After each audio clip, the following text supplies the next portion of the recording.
Jeff.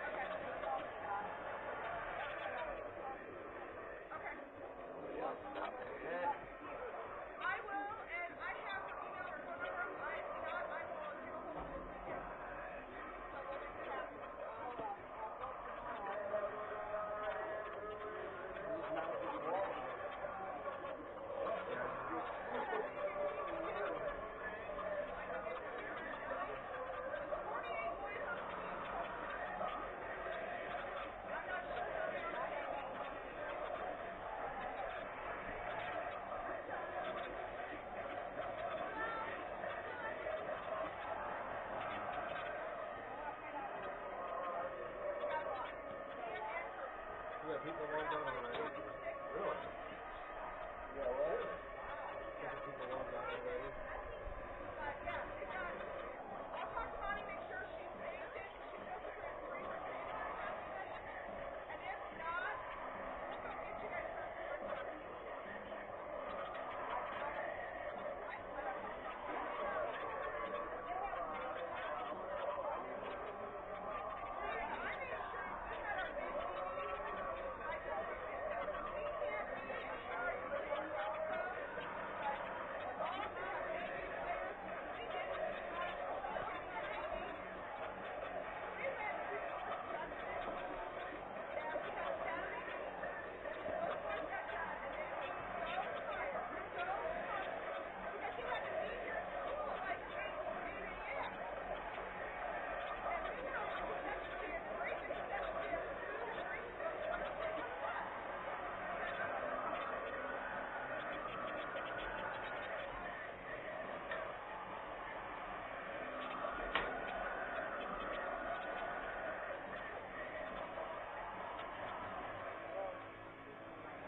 heard a rumor yesterday that 5 TV players discovered ship at decent scale. Where'd that come from? I don't know if he's just giving us grief. You know, I'm sure kids there on every team are doing this stuff like that. Sad because of this situation. No. Here's what happens in pro sports. People say kids want to be just like that. Well, they want to attain to that level, you know. And,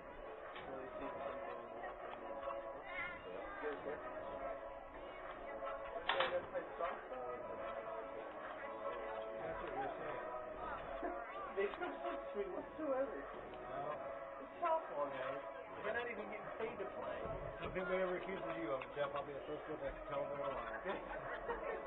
I don't know. Usually you're about the only one that seems to go from here to here, though. There's all those beans you guys make. Corn. yeah, these guys all got different numbers on the uniform, but they all have number 6 on the helmet. I don't understand why they do that's a small B. Yeah, why do they have it small? I don't know. It's just different. A big one. It's like the 50-yard line there on the middle of the field. Lowercase b. First and 10 at the 76-yard line. Right down there. Yeah.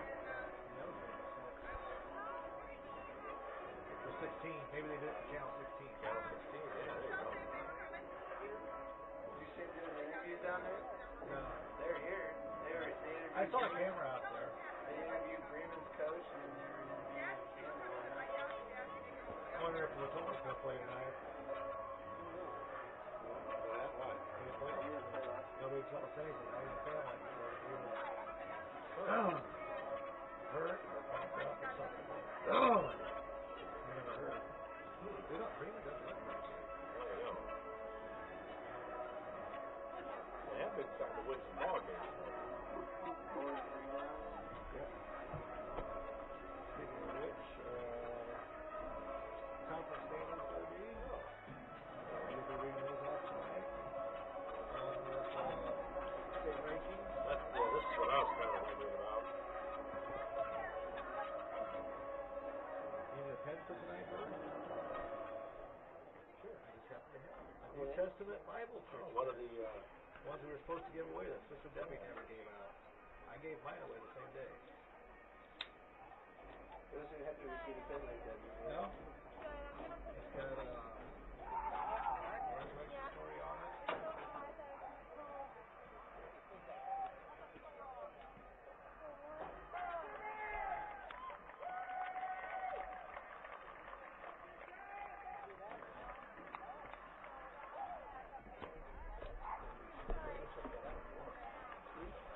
check it out if you want. Oh, sure.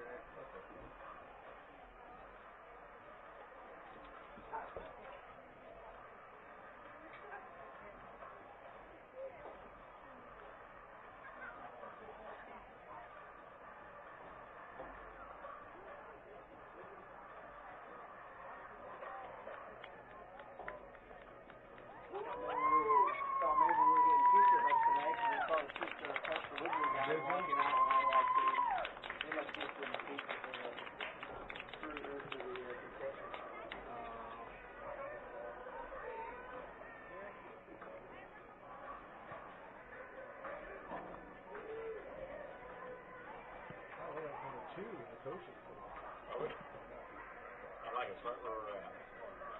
Number 3. Not as big a bullet target on our back. We could be number 1 pretty easy. Both the top 2 teams last week, the 1 and 2 both dropped. If we would have got beat by Concord, we'd be number 1. I think the top 2 were Indianapolis for Buff and there was another 2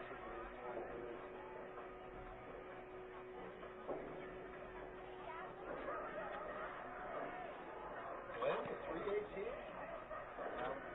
Glenn's in our country. Oh, wow.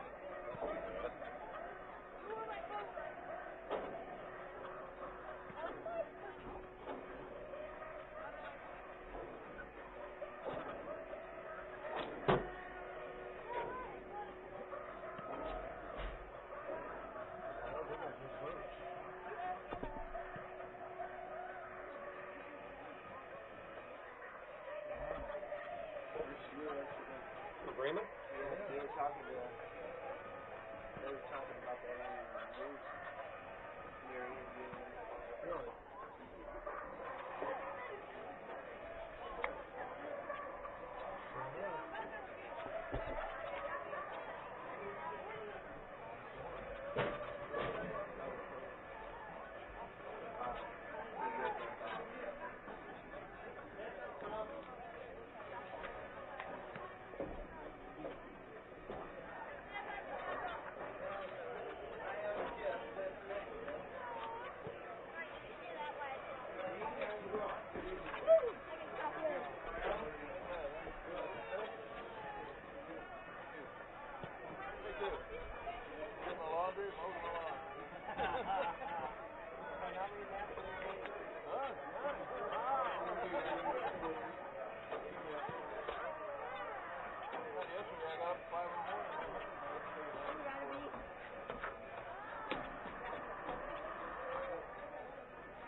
have 90 minutes per game.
And everybody should be looking right.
Andy Bertola.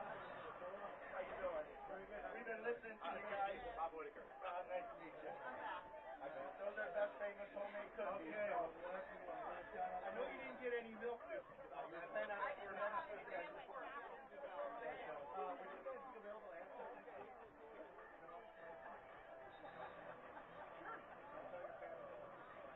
Okay, all right. By the way, this is Jeff. This is just Oh, Jeff, hey, we heard you this time last week, right? Last night, we listened to last week's game, and I said, oh boy. Yeah, this is the voice of the future, I always say. All right, well, good, good. Well, I think you guys are doing a great job. Keep it up, man. Yeah. Just cracking up the whole time. I know my family just really loves it. Well, they were last weekend, they're calling me. You said Nick wasn't, you just didn't want us to listen to the game because you said Nick wasn't playing. Well, he had a bruised collarbone right here. They thought that it might have been broke, but they did got scans on it and everything.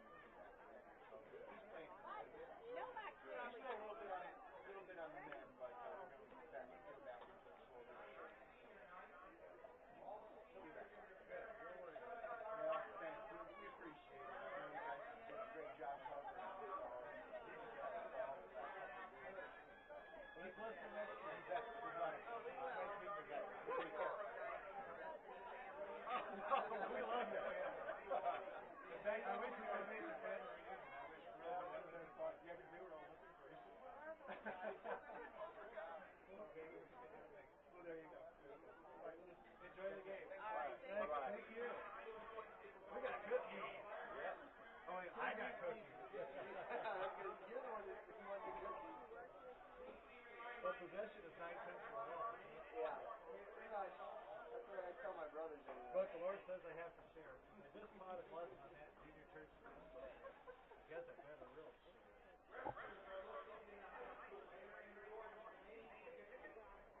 We even got a card.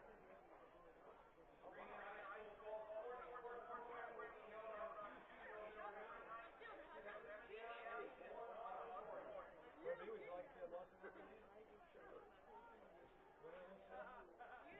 Father, we thank you for these cookies, and Lord, we ask your blessing upon those that bake these cookies. Bless them, Father. Bless their home, and let it be a haven of peace and joy and success. Now, Lord, we thank you, blessing through our bodies. And Father, we ask that you watch over this football game, and Lord, keep everybody safe, let there be no serious injuries, and we give you all the glory. For we ask you in Jesus' name.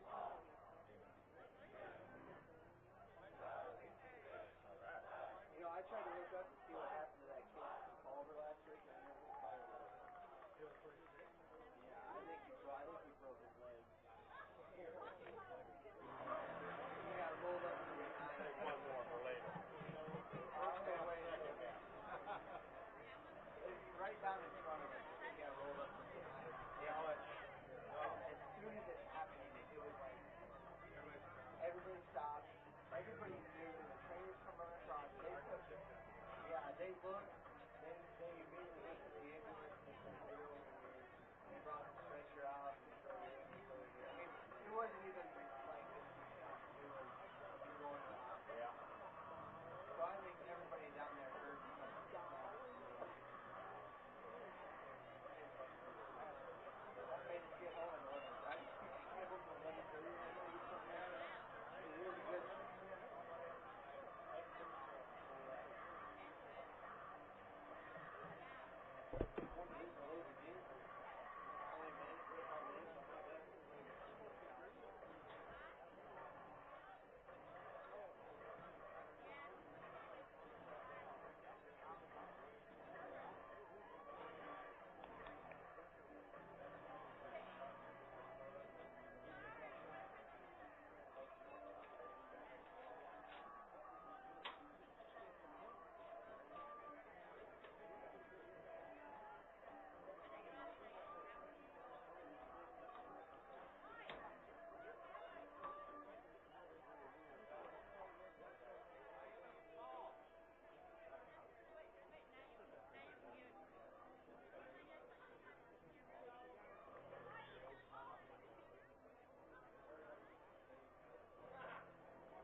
white chocolate. They bought mint, white chocolate, sour syrup, chocolate, those things will kill. And like maybe once or twice a week, I might eat one. Maybe two. So when I was there, like one is one. Yeah. I came home one day, it's all gone.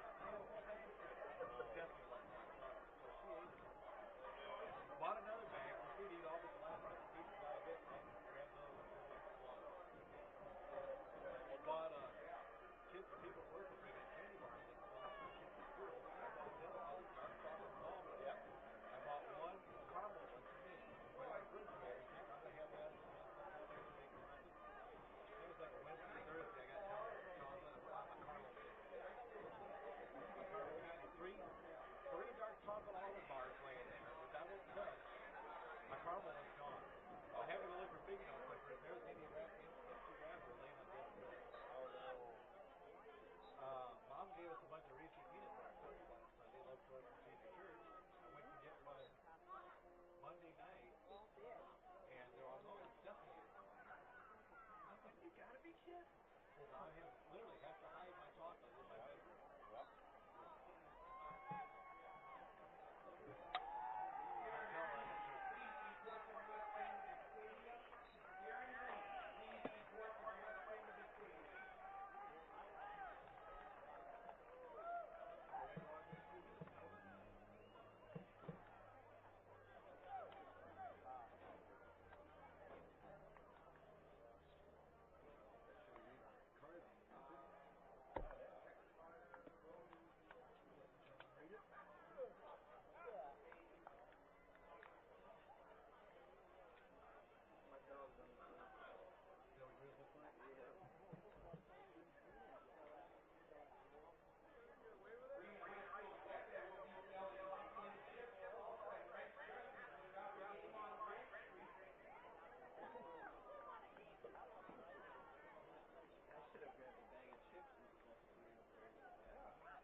Oh yeah, our trivia question. Oh. How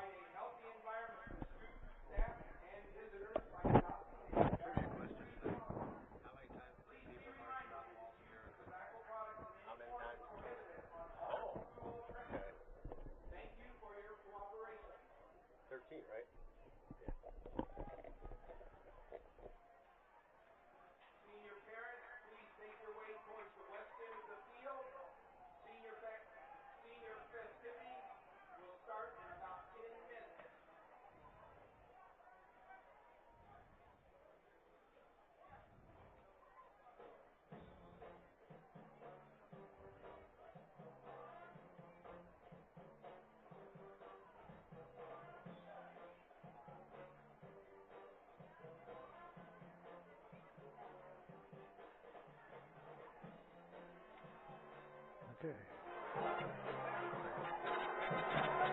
BroadcastSport.net, Mike Gibbs, Bob Whitaker and Jeff Landis here, trying to combine the two into one as we are just getting on the air for tonight's great big matchup between our Jimtown Jimmies and the Bremen Lions. Good evening, Bob. Good evening. It's good to have you back in the broadcast booth. I know you missed last week. Very busy man. I'm telling you, it's good to be back. And you know what? I can really appreciate what we do for the Jimtown fans, because I tried to listen to the game last Friday when I was home doing some work, and of course I had to stepson try to get it on the internet, and I don't know if he wanted to use the internet and said he couldn't get it, and I don't know that much about it, but I tried. Then after we couldn't get it, I tried 5 different radio stations, and everyone was carrying the Penn Mishawaka game. And I thought nobody wants to listen to Jimtown, so I guess we'll broadcast. That's right, and it's good to do these Jimtown games. I love coming over here and doing the games. And coming to Bremen, not a long road trip for us, so I enjoy that as well. It's kind of nice staying kind of close to home and not having that long drive afterwards. I know Culver had kind of a long drive last week. Jeff and I did. We rode down together, and with the injury timeout, I think Jeff said I got him home around 11:30. I got home almost midnight. Wow. Does make for a long night. It does. I'll be glad when next season gets here and Culver has to come to our place. Yes. Of course, that means we have to go everywhere next year that we were home for this year, but that's okay. It all balances out in the end.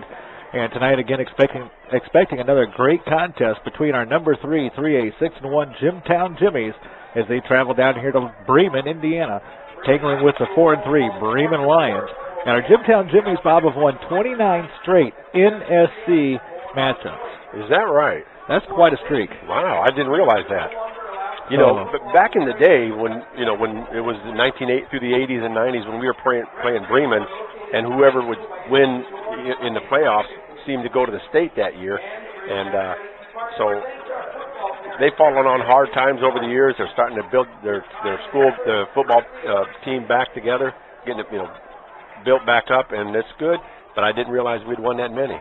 Yeah, you'd have to go back quite a few years if you think about, 7 conference games a year.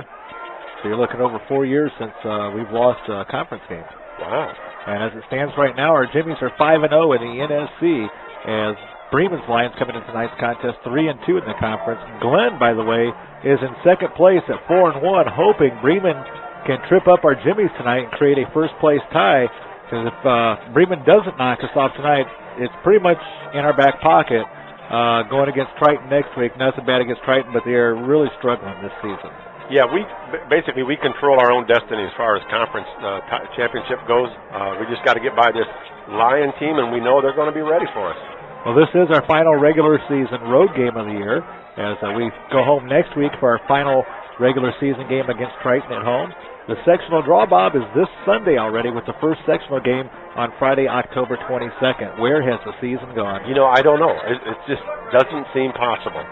It really has gone by in a flurry. It seemed like just a couple of weeks ago we were starting the season out, and here it is. We're talking sectional draw already. Yeah, it just seems like the other day, we're getting all excited about the Northwood game. Getting ready to play Northwood, start the season, and here we are talking about the sectional.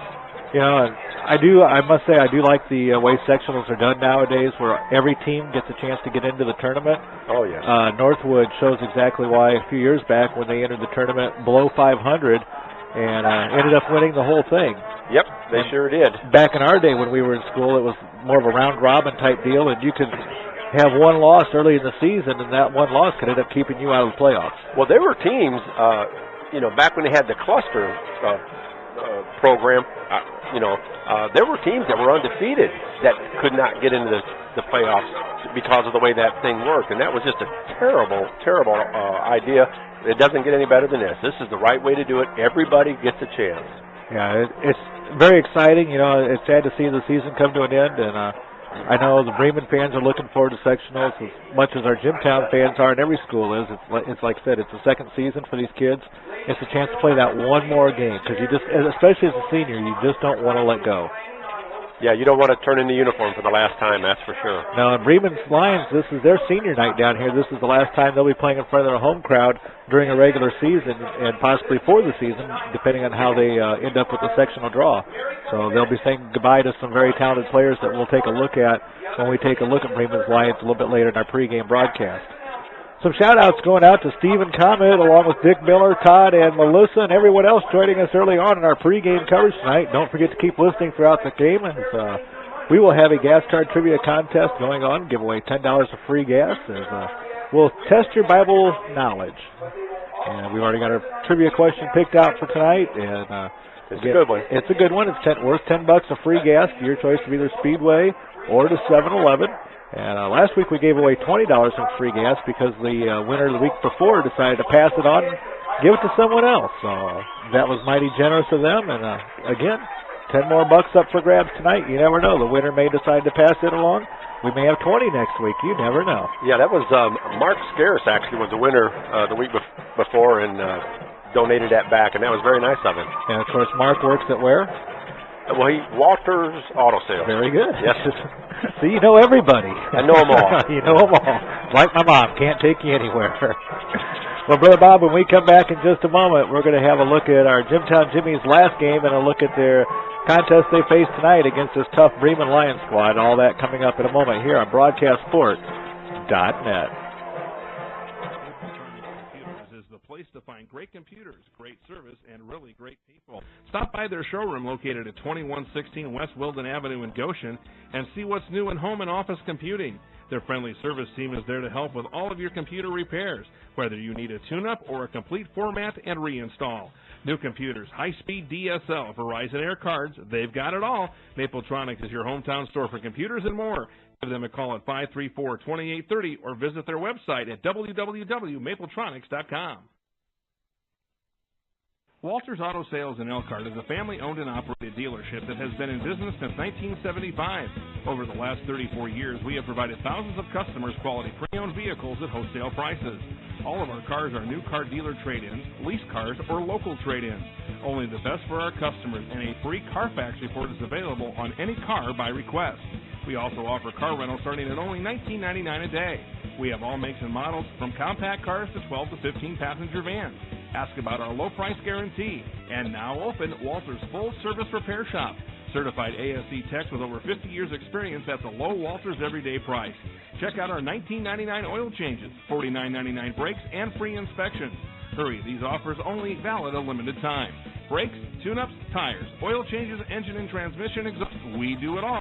Come see why customers as far as Hawaii and Alaska have bought their car from Walters Auto Sales. Call the sales office at 970-1360 or the service department at 293-1707.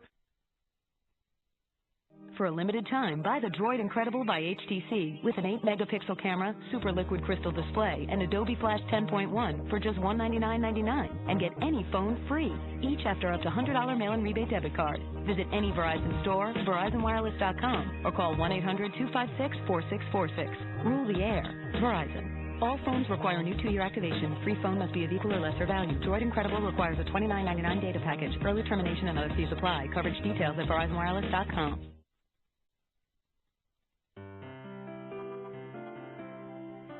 It's a struggle, don't try it alone. It's a battle from beginning to end.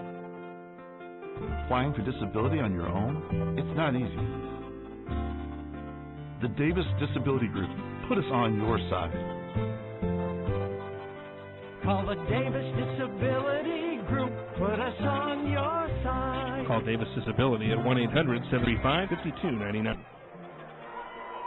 BroadcastSport.net, Mike Gibbs, Bob Whitaker, and Jeff Landis back with you here at the Bremen High School football field as our Jimtown Jimmies get ready to take on the Lions in a big NSC conference matchup. Again, title pretty much on the line tonight. We do control our own destiny, as you said, Bob. As we take a look back at our last game real quick, it was like the Thrilla in Manila with a lot of hard hits and our Jimmies delivering a knockout blow in the final round, winning a 21-14 decision over Culver's Cavaliers. Now, were they as tough as, was it as tough of a game as the score indicated, or? Every bit. So they lost their tight end about halfway through the third quarter. We were still knotted up at that point. their tight end was one of their stud players.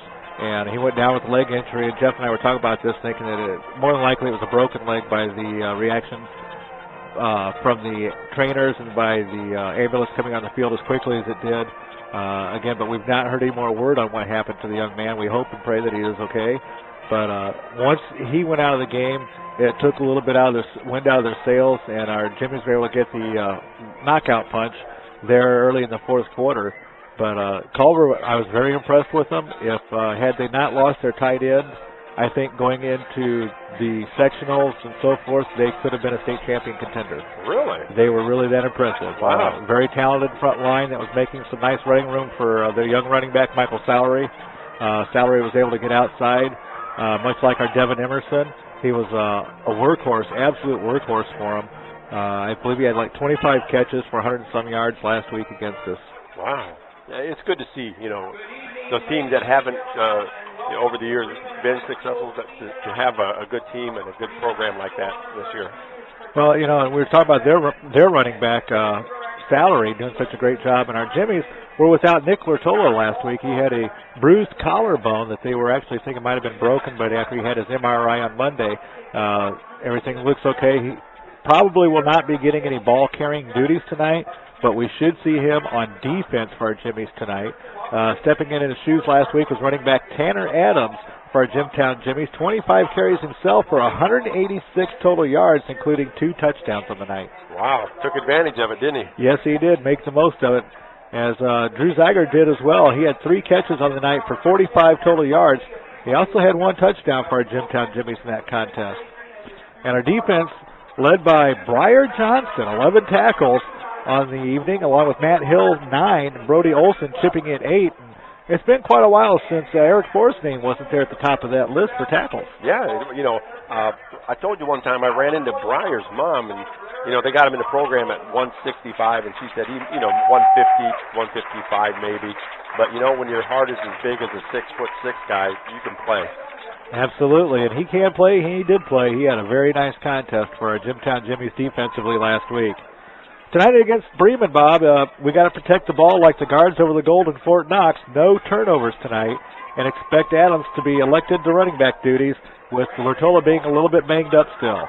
Also look for our defense to bottle up and put a cork in Bremen's running game with a 4-man front and 3 defensive backs stepping up.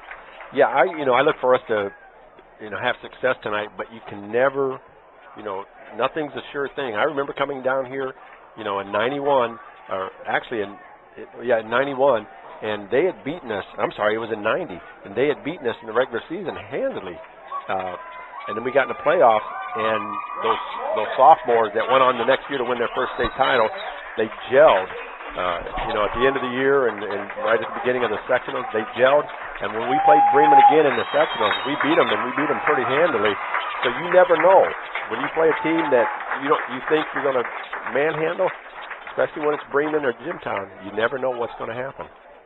Absolutely, and how many times have you heard announcers say, on paper they should win this game easily, but when it comes down to playing the game, either the team won't win it as easily as you thought, or oftentimes they're overlooking that team and get taken by surprise and end up tripping up and losing. Absolutely. I know Knox snuck up on Culver a couple weeks ago and defeated them, a team that Culver should have easily beaten. But I think Culver was looking past Knox, and after they saw the record, the way they'd played the week before, saw our Jimtown Jimmies on the schedule and said, we're not going to worry about Knox too much. That's an easy game. We're going to worry about Jimtown. And before the night was over, Knox knocked off Culver. Yes, they did. And, these kids, when these kids put their helmets on, they want to win. I don't care if you're a Culver, you're a Triton, Knox. They want to win, and they're going to go out there and they're going to give it their all. And if you're not ready, they just might trip you up. All right, Bob, when we come back, we're going to take a look at Bremen's Lions here on BroadcastSport.net. Right in the middle of Jimtown country, there's a great restaurant just waiting for you to experience. Jan's Place on Mishawaka Road has been feeding the Jimmy faithful for as long as today's players can remember.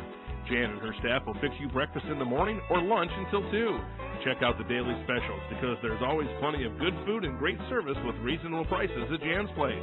There's no need to stretch your hunger by driving across town. Jan's is just west of State Road 19 on Mishawaka Road or County Road 20. Now open on Sundays and is smoke-free. Aren't you getting tired of waiting on the internet?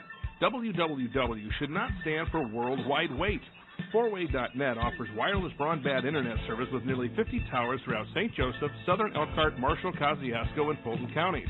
Now you too can surf the web like your friends for as little as $49 per month. 4way can deliver the internet at speeds of up to 3 megabytes per second and beyond. Contact 4way.net at 574-277-7720 for an up-to-date status for your area. If you are in an area that you feel may benefit from their service, let them know. Visit their website at www.4way.net. Service One Professional Group of Elkhart provides complete electrical and mechanical services to industrial, commercial, and institutional clients throughout northern Indiana and southwest Michigan. Since 2005, their team has excelled at maintaining to perform their services with integrity and professionalism. This commitment has made them able to build and maintain solid relationships with their customers. With project scopes ranging from construction to technological advances, Service One Professional Group can complete the job from the design stage to the startup. To learn more about Service One Professional Group, call them at 574-522-5651 or visit their website at serviceonegroup.com. Walters Auto Sales in Elkhart is a family-owned and operated dealership that has been in business since 1975. Over the last 34 years, we have provided thousands of customers quality pre-owned vehicles at wholesale prices. All of our cars are new car dealer trade-ins, lease cars, or local trade-ins. Only the best for our customers, and a free Carfax report is available on any car by request. Call Walters Sales Office at 970-1360 or the Service Department at 293-1707 or visit their website at walters1975.com. Mapletronics Computers is the place to find great computers, great service, and really great people. Stop by their showroom located at 2116 West Wilden Avenue in Goshen and see what's new in home and office computing. Their friendly service team is there to help with all of your computer repairs, whether you need a tune-up or a complete format and reinstall.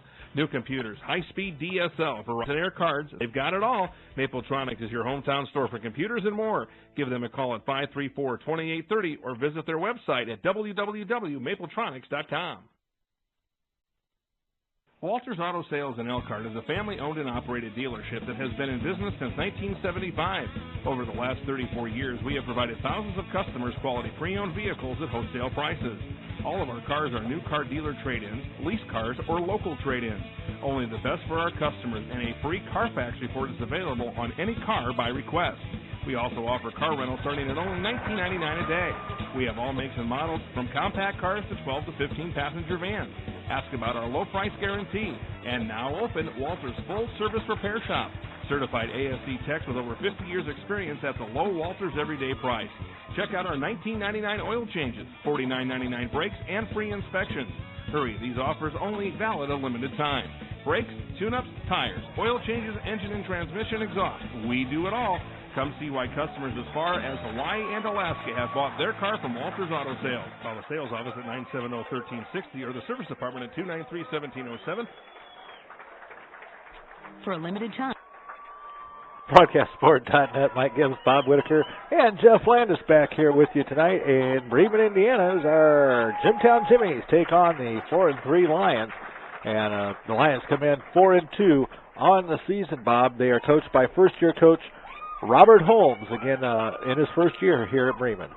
Yeah, and I noticed one of his assistants is the longtime coach Marty Huber, who guided them through the 80s and 90s to all the success, the two state titles, all those very, very exciting games against Jimtown through the 80s and 90s, and he's an assistant on the team, so this guy's got some good stuff to work with. Well, he has 7 seniors on this squad. 20 juniors, 7 sophomores, and 13 freshmen. I was looking at last year's numbers, and the seniors that were juniors last year, there's 4 of them missing, as they had 11 juniors last year, so 4 of them elected not to come back or they moved away. The juniors, 20 of them on this year's squad, they would have been sophomores last year. There were 32, I believe it was, sophomores playing football on this Bremen squad last year, so you'll understand why I say this is a veteran squad with good senior leadership. You know, you only have 7 seniors, but they're quality leaders of this football team. And when I say veterans, well, again, you got to remember these juniors, a lot of them playing as sophomores, so they've got some skill or some time and experience underneath their belts now. Yep, and, you know, that's how you get that leadership. Is, you know, you play them when they're sophomores, get them that game experience, and then as they get older, they're not going to hurt you. And that's what a team like Bremen needs, is for these young guys to step up and really play their hearts out tonight if they want to have a chance of knocking off our Jimmies. Well, they have a very capable running attack with a very good front line, led by second-year quarterback junior Nate Leeper. Again, only a junior. He started as a sophomore, so he's going to be very good next year. Now, you can expect this Bremen team to be even better than next year than they are this year, improving on their record. They also have senior running back Brock Molbash, the main carrier of the football. He is a very solid runner and gave our Jimmies some fits last year in the matchup back in Jimtown. Yeah, I was watching him when they were doing the coin toss, and he just looks like a football player. This kid is solid. And Leeper, these are some of the names that go back into the 80s and 90s. There was Chad Leeper, there was a couple of the Leepers, and some of these guys, Koffels. These are names that Jimtown players Jimtown fans are familiar with. I don't see a Hunt on there anywhere, though. No, thank goodness. Well, as far as Bremen's season goes, Bob, they lost their opening game 42-19 to a tough Plymouth squad. They actually had Plymouth down at the half, and then Plymouth just exploded on them in the second half, and some turnovers cost them that one. They beat Tippy Valley 27-20 in the second week of the season, and then lost to New Prairie 26-12, which our Jimmies beat 28-0. And then they knocked off Triton 40-6 before losing to Culver 24-20, a team our Jimmies just beat 21-14 last week. And then they won against LaVille 2 weeks ago 54-13, a squad that our Jimmies beat 58-0. And they knocked off Knox last week 42-12, a team our Jimmies beat 48-0. So the teams that they've defeated that our Jimmies have in common with them, very similar scores, very close in the margin of defeat. Bremen, a squad that can put some numbers up on the board. They're averaging 30.2 points per game, and the defense is allowing only 20.2 points per game. Yeah, it's one of these teams that you really don't want to look too hard at their record, because if you do, you just might fool yourself. Like you said, they've lost to some really quality teams. They lost to Plymouth, and that was before they lost their quarterback and their running back, or linebacker, whatever it was. And some of these teams, so they're a team that when they're firing on all 8 cylinders, they can be somebody it's going to be tough to deal with. Well, as far as what to expect out of the Lions tonight, they'll try to drain the clock like fresh cooked spaghetti, and like Richard Simmons at the dessert bar, they'll try to limit our possessions.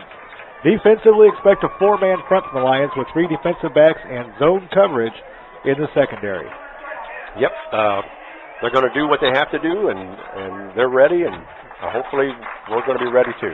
All right, when we come back, we're going to take a look at some of the other games going on in the area, along with some conference standings around the area, as well as the state rankings, all coming up in just a moment here on BroadcastSport.net. Walters Auto Sales in Elkhart is a family-owned and operated dealership that has been in business since 1975. Over the last 34 years, we have provided thousands of customers quality pre-owned vehicles at wholesale prices. All of our cars are new car dealer trade-ins, lease cars, or local trade-ins. Only the best for our customers, and a free Carfax report is available on any car by request. We also offer car rental starting at only $19.99 We have all makes and models, from compact cars to 12 to 15 passenger vans. Ask about our low price guarantee. And now open, Walters Full Service Repair Shop. Certified ASE techs with over 50 years experience at the low Walters everyday price. Check out our $19.99 oil changes, $49.99 brakes, and free inspections. Hurry, these offers only valid a limited time. Brakes, tune-ups, tires, oil changes, engine and transmission, exhaust. We do it all. Come see why customers as far as Hawaii and Alaska have bought their car from Walters Auto Sales. Call the sales office at 970-1360 or the service department at 293-1707. For a limited time, buy the Droid Incredible by HTC with an 8-megapixel camera, super liquid crystal display, and Adobe Flash 10.1 for just $199.99 and get any phone free, each after up to $100 mail-in rebate debit card. Visit any Verizon store, VerizonWireless.com, or call 1-800-256-4646. Rule the air. Verizon. All phones require new 2-year activation. Free phone of equal or lesser value. Droid Incredible requires a $29.99 data package. Early termination and other fees apply. Coverage details at VerizonWireless.com.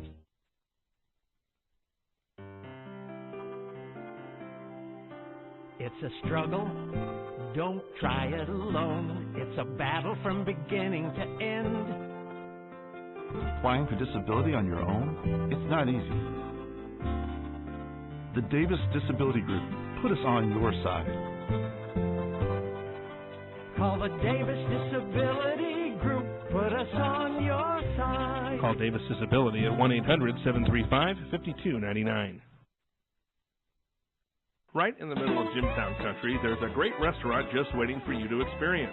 Jan's Place on Mishawaka Road has been feeding the Jimmy faithful for as long as today's players can remember. Jan and her staff will fix you breakfast in the morning or lunch until 2. Check out the daily specials because there's always plenty of good food and great service with reasonable prices at Jan's Place. There's no need to stretch your hunger by driving across town. Jan's is just west of State Road 19 on Mishawaka Road or County Road 20. Now open on Sundays and is smoke-free. BroadcastSport.net, Mike Gibbs, Bob Whitaker, and Jeff Landis with you here in Bremen, Indiana, as our Jimmies get ready to take on the Lions. And give a shout-outs to Boss Crossland, along to Terry Wise and Ray Wise, Tom and Donna Hickson, and Paul Bollinger, all joining us here, along with everyone else out there in Internet land. Thank you for joining our broadcast tonight. We hope you enjoy it, and we hope to bring you a good contest between these two schools. Yes, we do. Reminiscence of the 80s and 90s when, like I said, they were just terrific football games, great battles, and many times whoever would win in the regular season would get knocked off by the other team in the playoffs, and then that team would go on to some success in the rest of the tournament. Don't forget our gas card trivia contest coming up during the game tonight. Sometime we'll give you a chance to answer our Bible trivia question and pick up a free $10 gas card. As, again, we always look forward to doing that each and every week and make it somewhat challenging. Sometimes it's kind of easy. It just depends on your knowledge of the Word, I guess. Yes, it does. Bob, I know we have some emails we'll get to a little bit later on tonight. We invite everyone that's out there listening to send us an email, and we'll read those on the air, as many of them as we possibly can. Good or bad, as long as they're not too bad, I guess. We're man enough, we can take it, right? There you go. All right, if I don't like it, I'll just give it to you. I'll deal with it. Better man than I.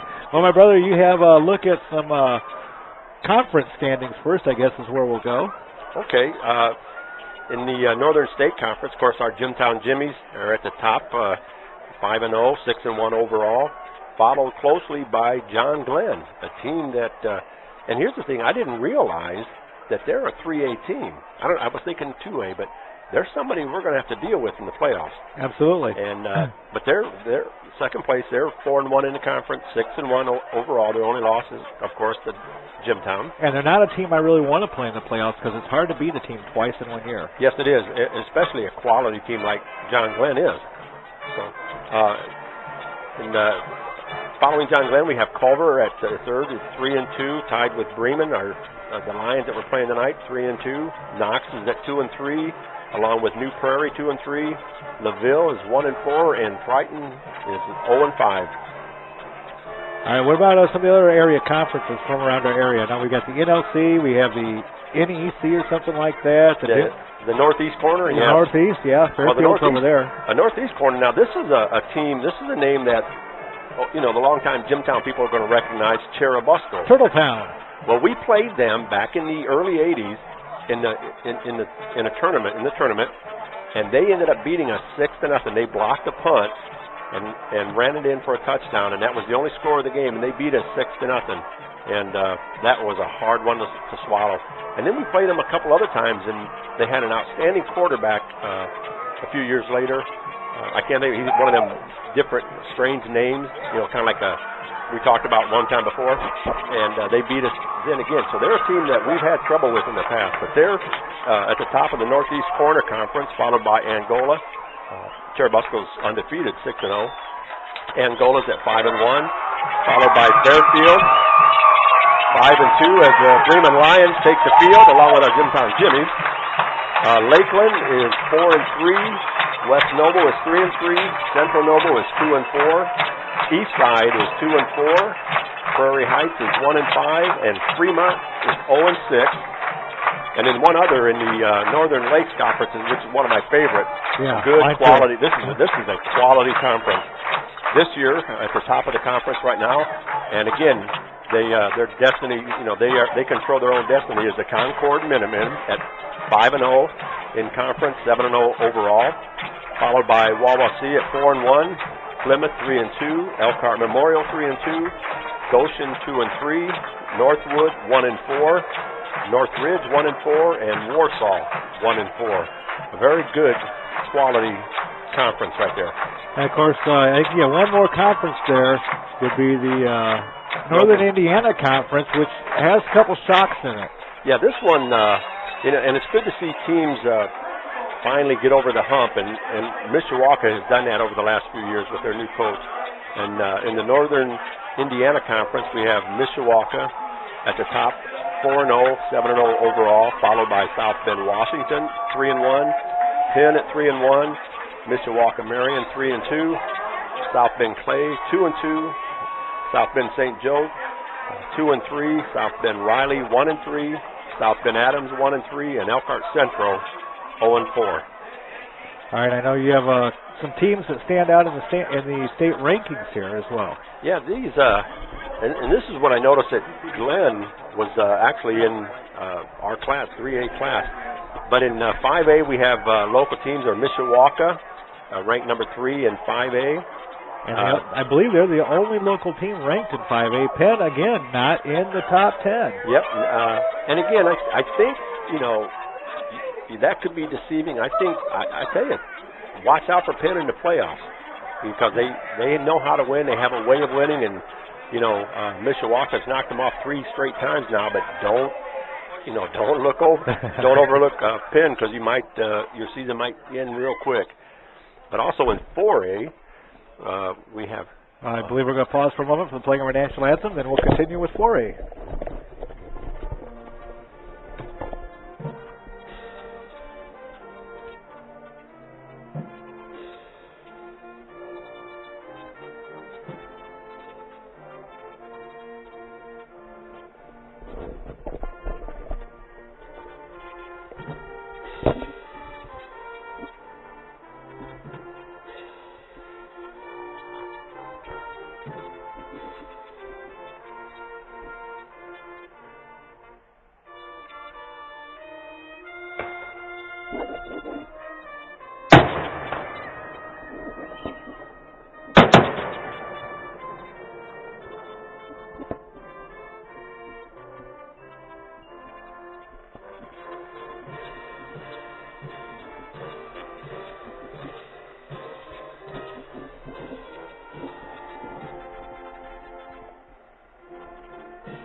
And a fine rendition by the high school pep band. And they fire off fireworks. No, their stadium was not under attack during the national anthem, ladies and gentlemen. There were real fireworks going off that kind of caught me and Bob and Jeff by surprise here, some of the fans as well.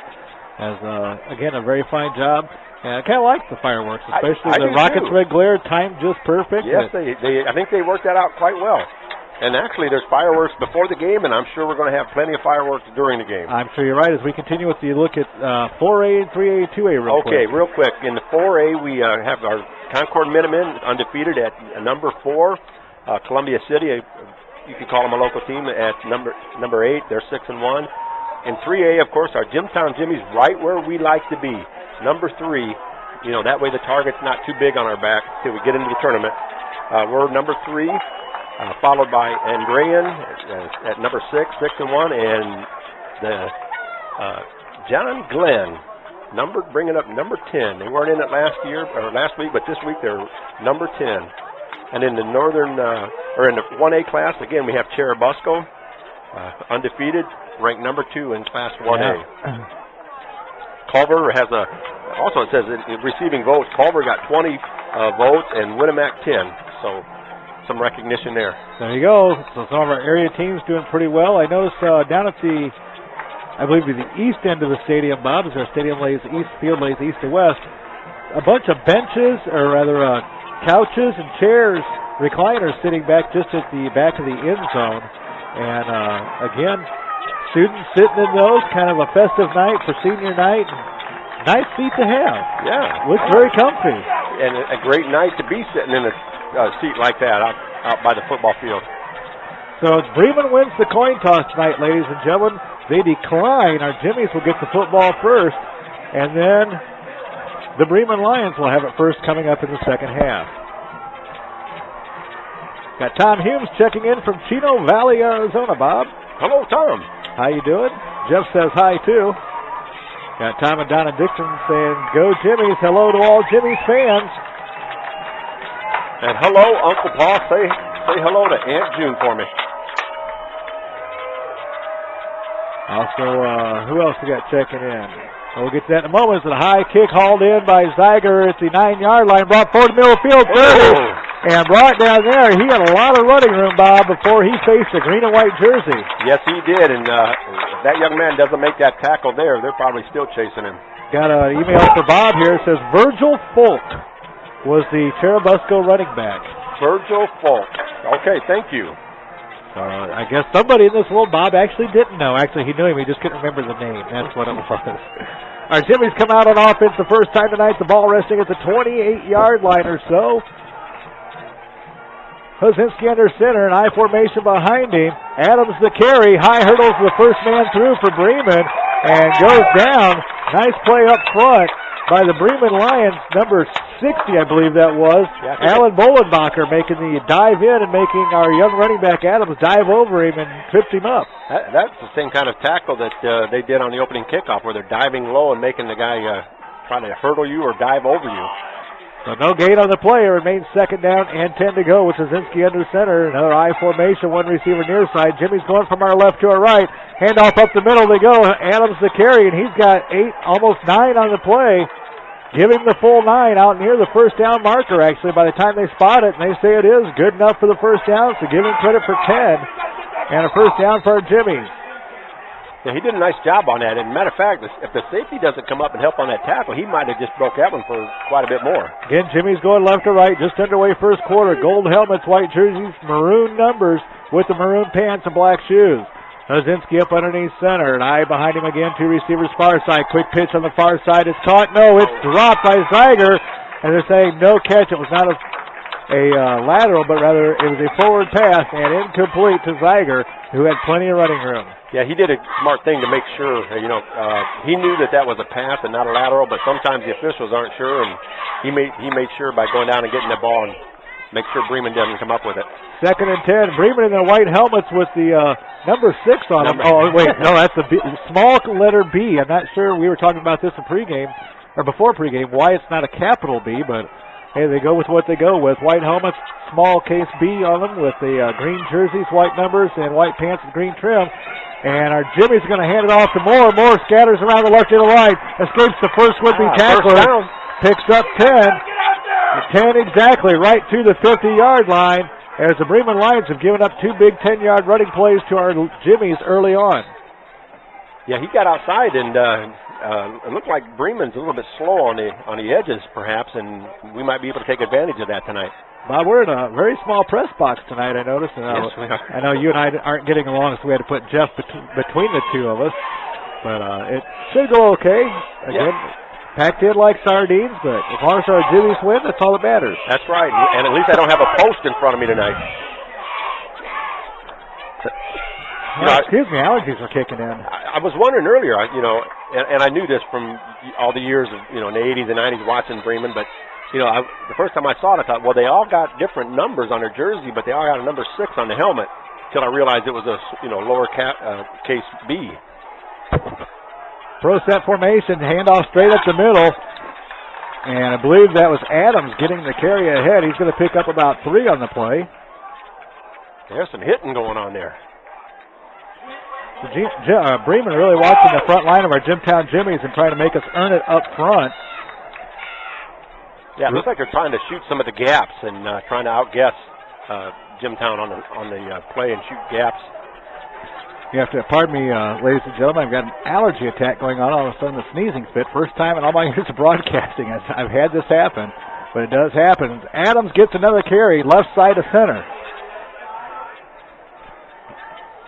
Gain of 4 on the play. Sorry, Mom. Eyes are starting to water up.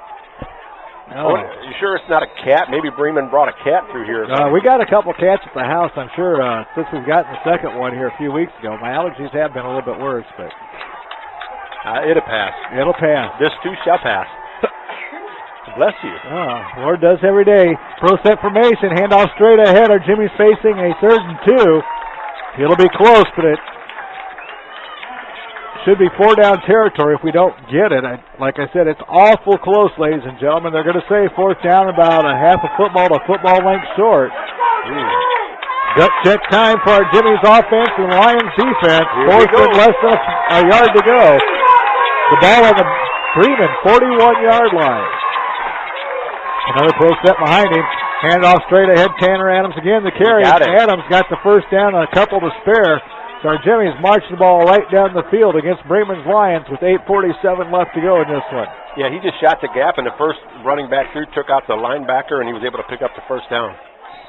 Again, welcoming all your emails to the broadcast tonight. We'll get to as many of them as we can, and hopefully you're enjoying the contest as much as Bob and Jeff and I are. Hazinski up underneath center. 1st down and 10 for the Bremen 39-yard line. 8:32 to go left in this first quarter of play. Bremen with the ball and on the march. First possession for either team. Handoff off the right side of center this time. And not much doing for our young running back for our Jimtown Jimmies as the wall of green and white stops our running attack in its shoes at the line of scrimmage. Yeah, Bremen's doing a nice job on, trying to man up against our front line. They're not. I don't see anybody really huge on their line. I think 226 is the biggest lineman they have. Nothing, anywhere near 300 pounds to line up against us. So again, they're holding their own. Very impressive here in this first quarter of play. But our Jimmies are slowly moving it against them. 2nd down and 7 for our Jimmies, trying to get to the 1st down. 7 yards to go. Hazinski fakes the pitch one way, hands it to Zygar in a misdirection play. And Bremen does a great job doing their homework and staying home on that one. They sure did. Stopped Zygar for a short loss on the play. They sure did. They stayed at home, and they weren't fooled by the misdirection and made a nice tackle. This, speaking of Bremen, this is just one of those great places where you like to come and play a football game. If it ain't Jimtown, this is another quality football field, and it's just fun to be here. So Jimtown facing a 3rd down and 6. Got an email here from Steel Mutiny. He says, good luck, J-Rod Lyle. Run through the Packers tomorrow. Hazinski up underneath center. Back to throw. He looks near side. Down the field. He's not got anybody. Now he finds someone open. Throws it incomplete. Nearly picked off as both receiver Zygar and the corner, number 32 for Bremen. That would be Tyler Johnson. Both dove for it, and Johnson got his hands on it, but it hit the ground incomplete. 4th down and 6 for our Jimmies, and no going for it this time. Yeah, you're right. That was almost picked off, and I thought Hazinski had some running room right there if he had went ahead and pulled the ball down and took off. Now, one thing we haven't seen, Bob, is a fake punt this year. Zygar on to do the punting duties at midfield. He's got it away. It's a high punt. Angling near sideline. Hits at the 20. Takes a Jimtown roll. Down inside the 5. And Jimmy's are going to down it. 4-yard line. At the 4. Yeah, we got a great roll on that. Great bounce. So our Jimtown defense out on the field for the first time to see what the offense is made of for the Lions. No score early going, 6:45 left to go first quarter. Bremen going from our right to our left in their green jerseys and white helmets. And again, after our Jimmies really marched the ball down the field nonchalantly and methodically against Bremen's defense, the defense stiffened up and stifled our running attack all of a sudden. So Bremen with it, handing it off straight ahead, and a short gain, maybe a 2-yard gain for the young running back from Bremen. Yeah, nothing fancy, just right up the middle. Testing that front line, see what their line can do against our line. And kind of an angle here inside the press box with the loose table, and kind of had to lean out the window. Everybody's kind of jockeying around inside of this little thing. Yeah, this window's about like my kitchen window. It is. It's not real big. Jeff's over in the corner where Bob was a minute ago. I looked over, and everybody switched to play musical chairs. Back to throws Leaper, and he's got a man near side, but it's well short of his intended target. I believe he was throwing it for number 15, Braxton Miller. And Miller streaking up the sideline wide open, but the pass a little bit errant and in the grass. Yeah, it looked like maybe he was going to go over the middle and then saw the other fella going down the sidelines open and tried to change in the middle of the stream and kind of threw the ball in between both of them. Yeah, Nate Leaper, the 5'10 junior quarterback, his second year at the helm for Bremen. And he will get better as time goes by. Yeah, he's got older brothers that are showing him what to do and telling him what to do, you can bet. He's out of the shotgun, 2 men on either side, one on either side of him in the backfield. He throws far side this time. Oh, and what a hit on the far side. I couldn't see the number. It looked like John Michael Moore maybe, or it's a 20-something. Might be Lurtola. It is Nick Lurtola, number 29, making his presence felt. I guess that shoulder's feeling pretty good, huh? Or collarbone? Yeah, Brock Mobash slipped out of the backfield for the reception. Wide open, and as soon as his hands touched the ball, Lurtola lit him up like a pinball game and forced that ball to fall to the ground incomplete, bringing up a 4th down and 8 from the 6-yard line. Our Jimtown Jimmy's defense holds, and our returnees are standing at the 37-yard line. We've got Matt Hill back for one and John Michael Moore the other. Punt is away. They'll converge on it. Moore will take us to 35. A fair catch you'll call for. Check that to 30. And first down, Jimtown Jimmy's at the 30-yard line of the Bremen Lions. And Bob, we actually gained yardage on that possession by Bremen. Yes, we did. We punted it away from the 50-yard line. Actually, the ball resting is about the 42. And end up taking over now after Bremen goes out on downs at the Bremen 30. Yeah, you know, it's surprising what a good punt can do as far as field position in a game. So our Jimmy's out. Hazinski up underneath center. 3 backs in the backfield again. Emerson out there this time. Straight up the middle they go with Adams. And Adams scuffed at the line of scrimmage. Again, Bremen's front line doing a good job of holding their own. Yeah, they're really crowding the line. They've got at least 8 men, if not more, in the box, and they're just daring Jimtown to run the football. I don't know about 8 things in a box, but we had probably a couple dozen things in a bag brought up to us by Beth Lurtola, mother of Nick Lurtola. And we'll get to more of that in just a moment as Hazinski brings his troops back to the line of scrimmage with an I formation behind him. 2 receivers near side.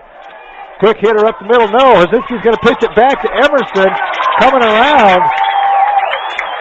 And Emerson is hit at the line of scrimmage. He had nowhere to go. In fact, he'll lose about a half a yard on that one. Boy, Bremen was all over that play. Yeah, Hazinski started up the middle and pitched it back at the last second. Yeah, it almost looked like he tripped coming away from center, and then when he looked, of course, he's reading the end, and then he wasn't sure what he wanted to do, and then the last second he pitched it, and by that time there was linebackers and corners all over the runner. 3rd down and 10 for our Jimmies. No score first quarter, 4:45 to go. One lone back is Adams behind Hazinski. 2 receivers far side, 1 near side. Flags go flying. Movement. Yep. False start against our Jimmies. That'll be the first penalty of the contest, and it goes against us, setting us back to 3rd and 15 now. Hey, we got to give props to Nick's dad too. He helped bring them cookies up.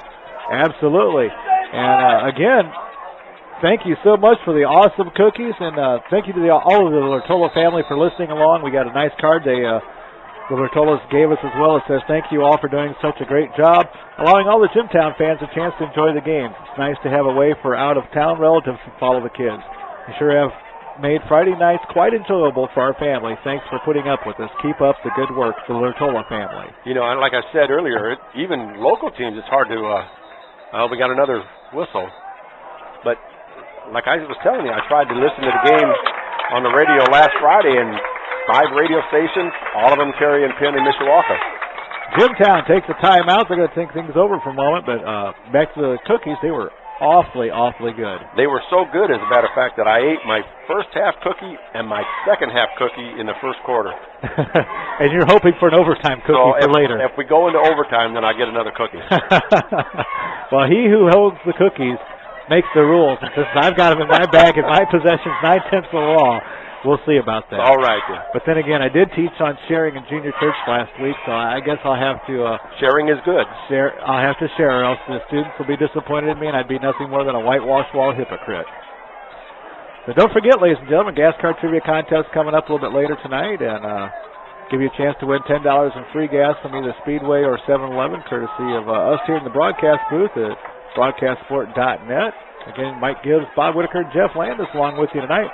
Bob providing our color and Jeff providing our videography. He's our senior executive video in charge.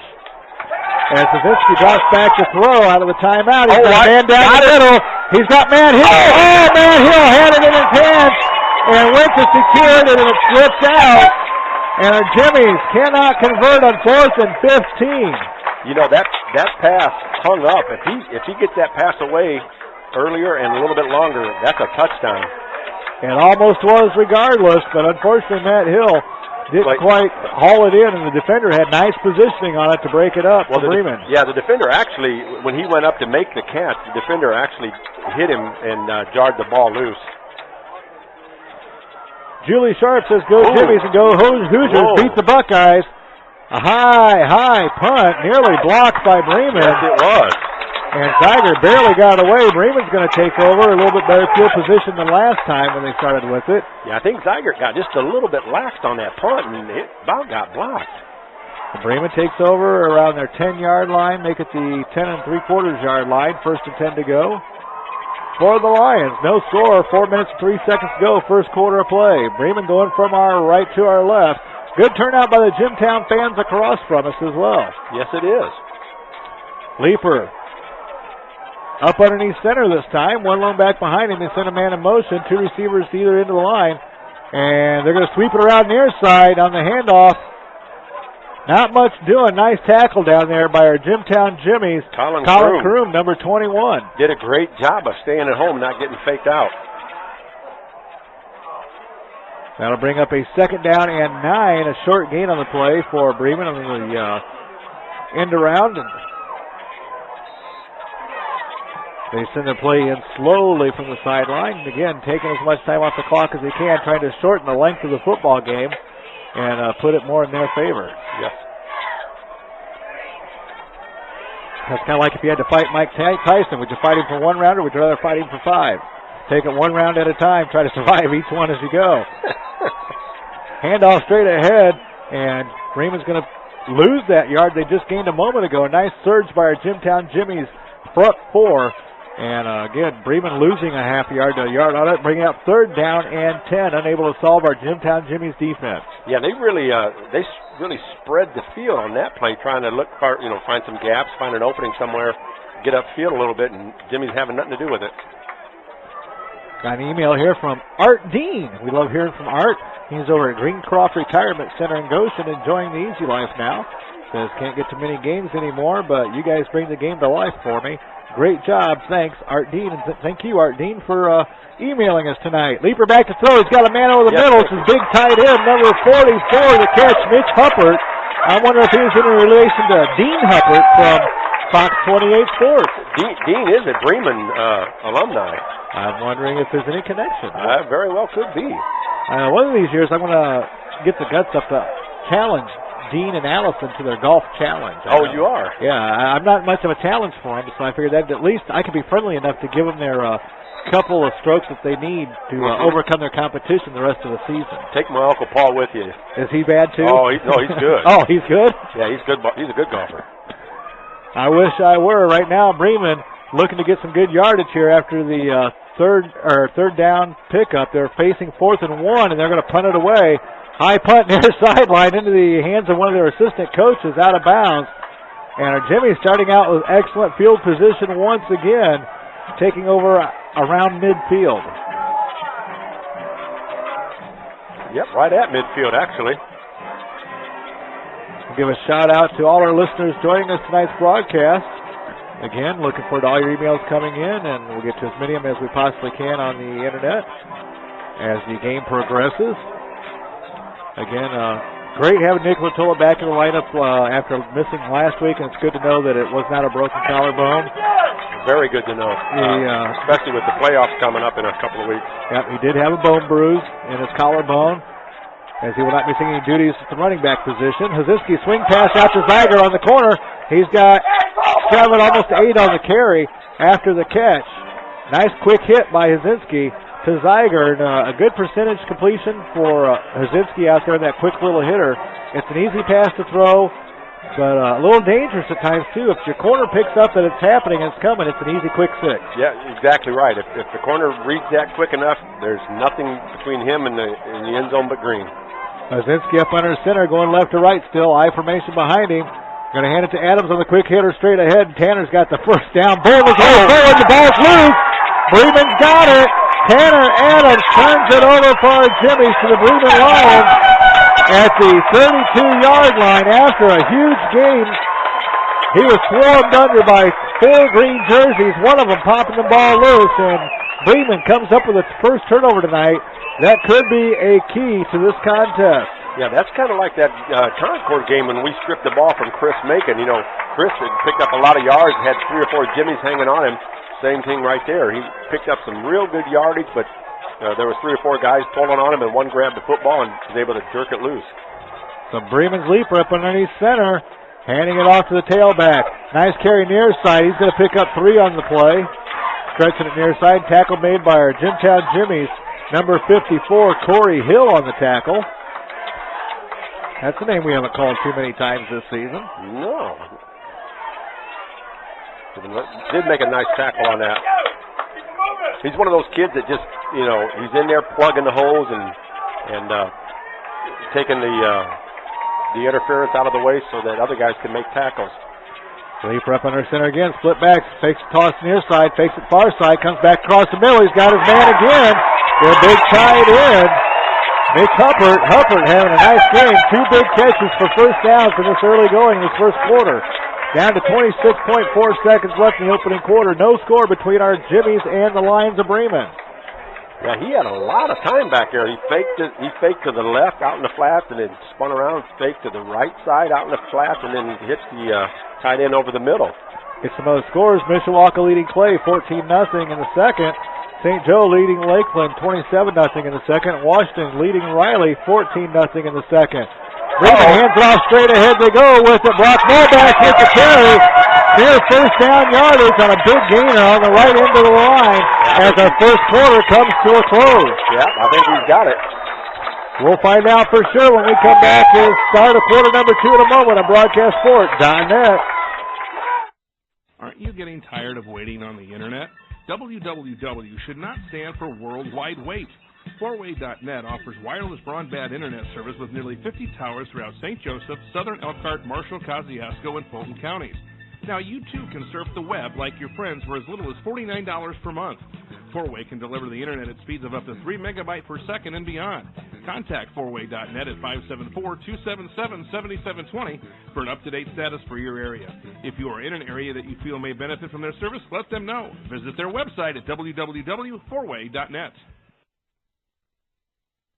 Service One Professional Group of Elkhart provides complete electrical and mechanical services to industrial, commercial, and institutional clients throughout northern Indiana and southwest Michigan. Since 2005, their team has excelled at maintaining to perform their services with integrity and professionalism. This commitment has made them able to build and maintain solid relationships with their customers. With project scopes ranging from construction to technological advances, Service One Professional Group can complete the job from the design stage to the startup. To learn more about Service One Professional Group, call them at 574-522-5651 or visit their website at serviceonegroup.com. We've got Leaper up underneath center. Now he backs up away from center, redirects his troops, and resets everybody. We got a flag on the field, and I believe too many players on the field for Jimtown or what? I'm not quite sure. We maybe had movement against Bremen before they became set, waiting on the official procedure call against Jimtown. So our Jimmies give up a first down by penalty to the Bremen Lions on that one. And we've got Bremen with the ball inside our Jimtown territory, the deepest drive they've had so far tonight's contest.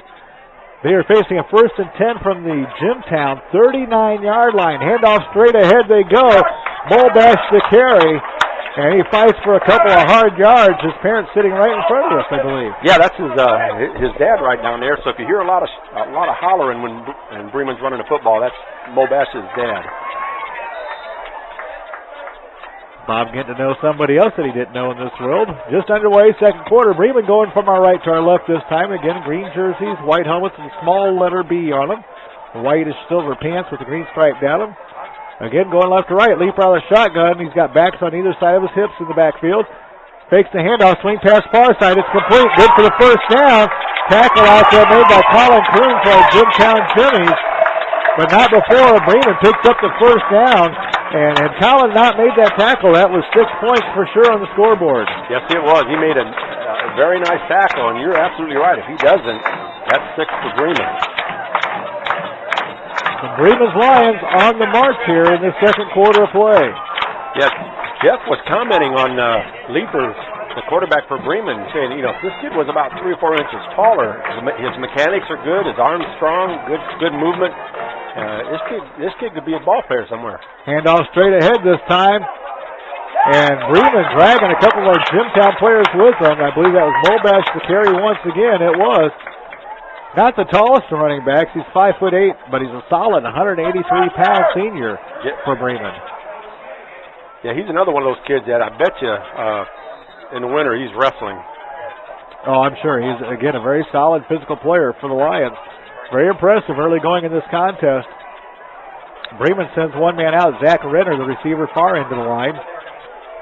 They've got one near into the line at number 23. That'd be Sean Nepper. And timeout taken by Bremen. Bremen this time. Again, second down and 7. The ball on the 22-yard line. Got email here. Says, hi, Cookie guys from Jim Foster from Bradenton, Florida. Go Jimmys. Yeah, we remember those cookies Jim brought us. Oh, yeah, macadamia nut white chocolate. Oh. Of course, Beth Rotola bringing us our chocolate chip cookies, and I got to get a hold of Beth and get that cookie recipe from her. Those were awesome. Those were very good. I love making cookies, too. I like to make them as much as I do to eat them, actually. And in fact, I was telling Bob off the air that can't let my wife know that I have them or I won't get any more of them. She seems to be devouring, her and my stepdaughter keep devouring all my chocolate supply in the house. You say you like making cookies as well as eating them. Yes, I do. I like watching my wife make them as well as eating them. You do? Yeah, she does a little bit better than I do. Actually, I have to admit, being honest here, I do a little bit better job than my wife. She's the one that's always asking me to make them. She doesn't make cookies too much. Of course, she probably knows that I'll eat them all. Trying to cash in on a cookie of their own is Bremen. They fake it left on the handoff. They roll it right, and now the quarterback Leaper in all kinds of trouble.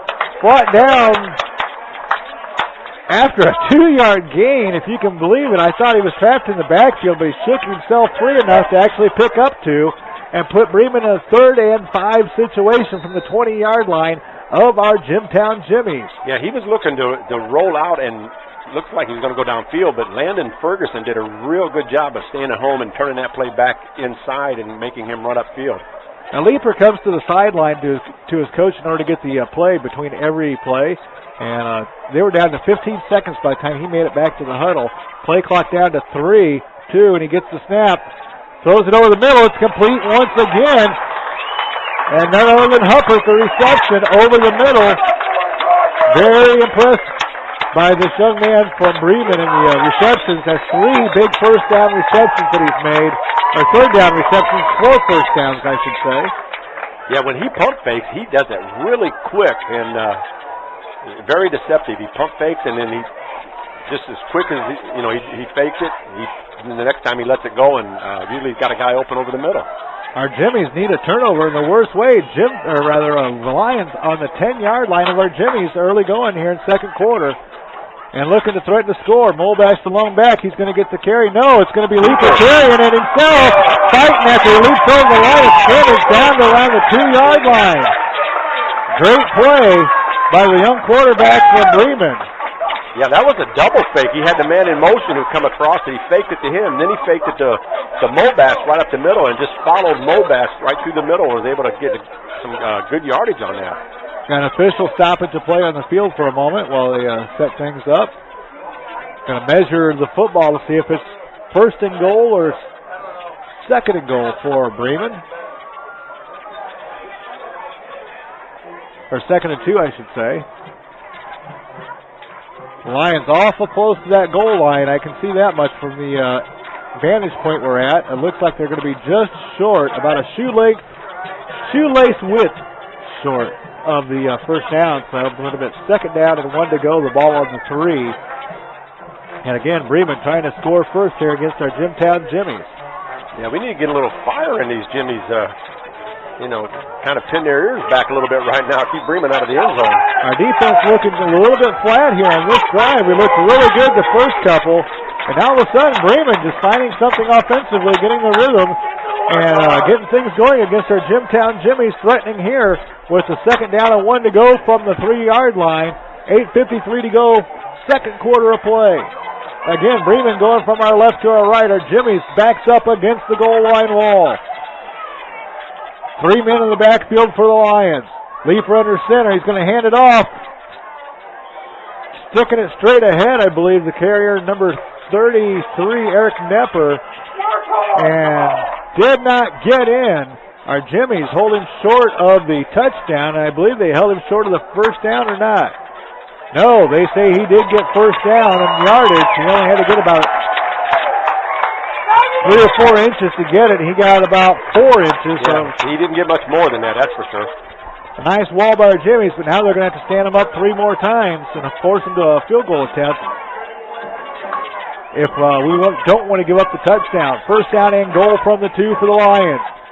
Pitch outside and an easy pitch. As you can hear, Bremen all kinds of fired up. Braxton Miller, the carry in the end zone for Bremen. The Lions with 8:20 left to go, second quarter on the board, 6-0. A very noisy home crowd here, Bob. Yes, they are. And that was a very good fake by the quarterback. I didn't know where the ball was. Yeah, I saw the pitch right away, but unfortunately our Jimmies got held up on the end, and a wide open lane to scoot into the end zone. Is the extra point pending now for the Lions. Shock, got to be running through the minds of our Jimtown Jimmies fans across from us. The extra point up. No good. And no good. Wide right, as Bob Euchre would say. A bit outside. Just a bit outside. So our score stands at 6-0. Bremen with the lead here on BroadcastSport.net. Walters Auto Sales in Elkhart is a family-owned and operated dealership that has been in business since 1975. Over the last 34 years, we have provided thousands of customers quality pre-owned vehicles at wholesale prices. All of our cars are new car dealer trade-ins, lease cars, or local trade-ins. Only the best for our customers, and a free Carfax report is available on Car by Request. Call Walters Sales Office at 970-1360 or the Service Department at 293-1707 or visit their website at walters1975.com. BroadcastSport.net. Mike Gibbs, Bob Whitaker, and Jeff Landis back here with you. Bob got his hands caught in the cookie jar there. Actually, it was the program. He wouldn't have any hands left if he was in my cookie jar. Okay, after 490 times, he wouldn't have any hands left because he'd have to keep asking for forgiveness. I'd have to do that many times in one day. But after that, you're in trouble. That's it. Bremen with the lead. Our Jimmy's in some trouble. 6-0 our score. Bremen on the board, missing the extra point, but up by 6 nonetheless with 8:20 to go in this first half of play. Long kick, fumbled by our Jimmys at the 2. Brought out now by Zeiger. Cuts back to midfield. Flag comes flying in.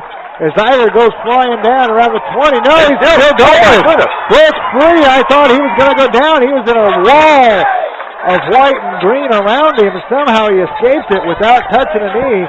Gets down to the 37, but again, we got a flag and a holding or clipping call, I'm sure, against our Jimmys. Really going to hurt us. Block in the back. You know, he must have broke 5 tackles on that run, and just to get called back for a block in the back. So that's really going to hurt us. It goes from the spot of the foul. It's going to put us back around the 10-yard line, maybe the 12-yard line or so, as we come out on offense. So again, Bremen up 6-0, 8:20, or after the touchdown with 8:20 left to go in the half. Bremen on top 6-0. Extra point was missed. As again, our Jimmies have their work cut out for them. A long way to go to get to the end zone. The ball on the 8-yard line. Straight ahead, we run it.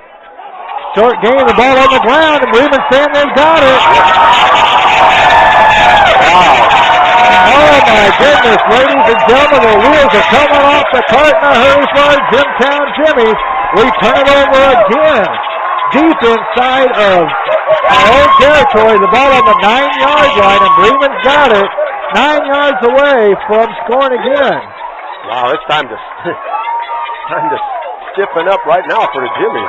An email here from Steel Mutiny says, great job, guys. Keep up the great work in the booth. Thank you very much. We do our best, and we hope to make these games as enjoyable for you as what they are for us. Bremen and the fans right along with them and behind their Lions at the 9-yard line. 9 yards away from scoring again against their Jimtown Jimmies. Leaper up underneath center, offset backs behind him, hands it off, straight ahead they go with it on the left side of the center this time. Yeah, Eric Forrest got him that time. The ball carried by Eric Nepper, so Eric in that one. I have to update our scoreboard, even though I really don't want to. Well, this is just, it's absolutely shocking. As again, Bremen leading our Jimtown Jimmies 6-0. Going to give out a shout to Boss Crosland and Gary Gill as well. Joining us in our broadcast tonight. Don't forget we'll get to the trivia contest coming up here in a little while. Second quarter play, 7:25 and counting to go. 6-0 our score. Bremen with the lead and the ball at the Jimtown 7. Back to throw. Over the middle. It was tipped at the line of scrimmage.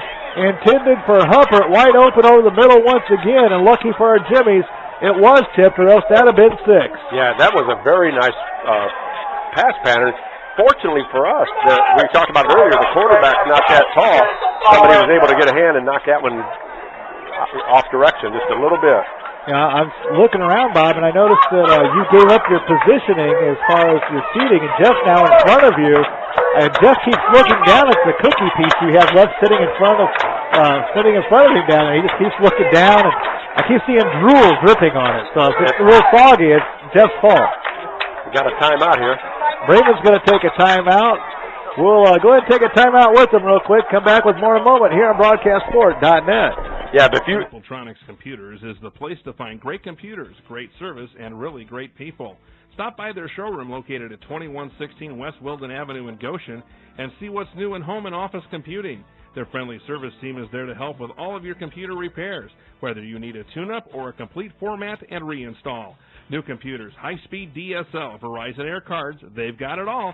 Mapletronics is your hometown store for computers and more. Give them a call at 534-2830 or visit their website at www.mapletronics.com. BroadcastSport.net. BroadcastSport.net. Mike Gibbs, Bob Whitaker with you here as we have 7:15 left to go in this first half of play. Our Jimtown Jimmies trailing at 6-0, and Bremen trying to add another 6, facing a 3rd down and 7 from their 7-yard line of our Jimtown Jimmies after a huge fumble recovery at the 9-yard line. Yeah, that's something we haven't done much of this year, is put the ball on the ground, but unfortunately we did it at the wrong end of the football field. I'd hate to be the young man for our Jimtown Jimmies having to go back to the sidelines and face the coaching staff after giving that one up so deep in their own territory. I know accidents happen, and we are all human, and we all do make mistakes, so this one could be a costly one. Leaper backs away from center, shouts out to his teammates and changes the play. 3 men in the backfield behind him, no receivers out there. He's going to throw from that position, looks for his tight end over the middle. Wow. It's caught, and it's a touchdown. And again, we apologize for the noise levels, ladies and gentlemen. We've got the windows wide open and can't find them to put them back in to block some of this noise from coming in. But these Bremen fans are all kinds of excited, and every right they should be. Yes, they should, and that was an outstanding pass. There were 4 guys around that receiver, and he just threaded the needle. They're going for 2. After missing the extra point a moment ago, they're going to try to make up for it here, going for the 2. Again, Huppert, the touchdown catch with 7:10 left to go in the half. Extra point, 2-point conversion coming up. Bremen talking it over, taking their time. As again, they missed their first extra point opportunity tonight, and the score a little bit ago, less than actually a minute and 10 seconds ago they scored.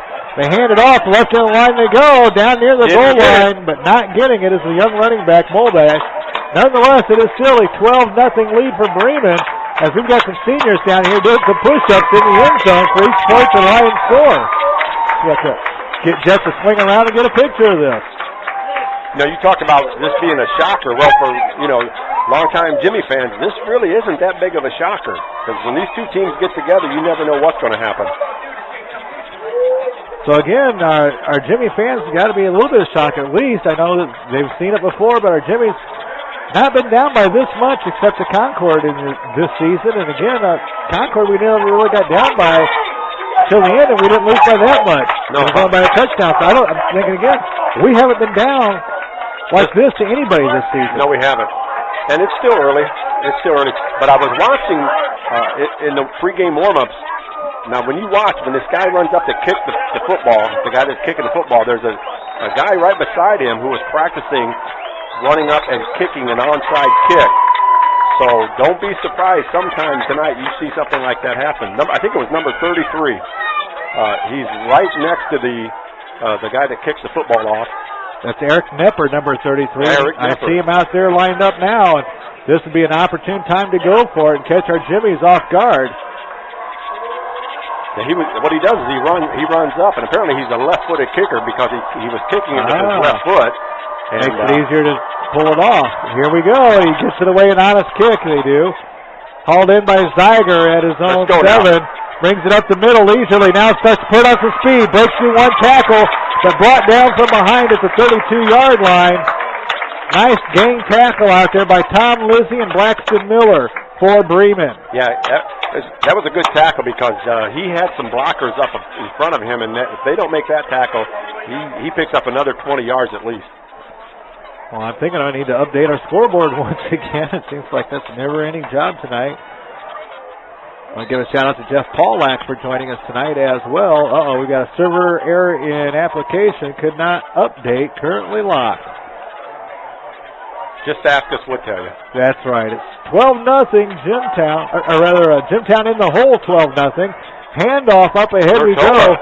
And Lortola in the game carrying the ball, something we did not expect. Even his parents told us not to expect him at running back, but it may be the sure hands we need. Mm-hmm. And, the great ones play hurt. He's been a pretty great one for our Jimtown Jimmies. Nick in the contest for our Jimmies, carrying the ball for 7 yards on that carry, bringing up second down and 2.5, almost 3 to go for our Jimmies. Yeah, he was on the sideline telling the coach he's ready. They hand it off again near side, 2 hands on the football, near first down yardage, and he protected his shoulder, Lortola did, as he went down and turned his back to the hitter coming in. Yeah, I saw that too. Just as he was about to get hit, he turned that shoulder, protect that collarbone. And Jesus is the lateralmost, making the tackle, leading with the shoulder, planting it right in the back of Nick. And again, it was a hard hit, but Nick got the first down. Our Jimmy's on the move, 6:14 to go. Second quarter, trailing at 12-0. Bremen with the lead. Our Jimmy's with the ball. Going from our right to our left. Men at either end of the line for receivers. Hand off to Lortola again. Nick, another hard-fought 10 yards. 11. Smashed through the front line. Found himself a bit of running room before he was touched again. He had 8 yards before another Bremen Lion touched him after the line of scrimmage. First down, Jimtown. Here we go. Inside of Bremen territory, 5:55 and ticking on the clock. The scary thing, Bob, is the fact Bremen gets the ball first in the second half. Yeah, that's true. They did opt out to receive it in the second half. Handoff again, straight ahead we come. This time Lortola's only going to get a couple, 2.5, maybe 3 yards, as Bremen stops him after the short gain. But Bremen deferred won the kickoff coin toss and deferred to our Jimmies, and we'll take it the first and second half. If our Jimmy defense can't stop them, it could be a long night. Yeah, they got to get more pressure on the Bremen quarterback to get their hands up and knock that ball down at the line of scrimmage. Hazinski brings his troops to the line of scrimmage. Bremen figures out what Jimtown's going to do, spreads out at the last second, goes for it. Hazinski passed near side, he's got Zeiger, he's got pressure. Nearly tipped off. He led Zeiger by just a hair too much, and Brock Boldash, the star running back, check that. No, that was Ben Hwaney on the play in coverage and almost coming up with one. Yeah, that was a little scary. Could bring up a third down and 8 to go for our Jimmies.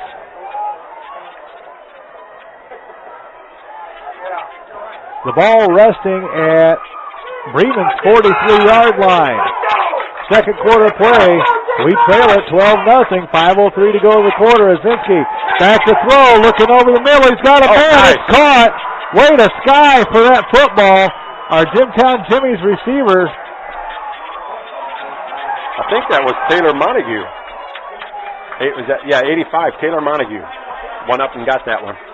There's a name we haven't called at all this season. Well, we called him the first couple of games. He was getting to see a lot of action. That's New Prairie crew asking if the score is correct. I cannot fix the score on the scoreboard, ladies and gentlemen. I apologize for that, but I've been locked out by a server error application, and Bremen takes a timeout. We're going to keep it here for a moment. We will continue to get to your emails. The score is 12-0. The New Prairie crew checking in. If you get a chance, ladies and gentlemen, check out our New Prairie contest going on over there, and our gang, Lenny and Ben over there.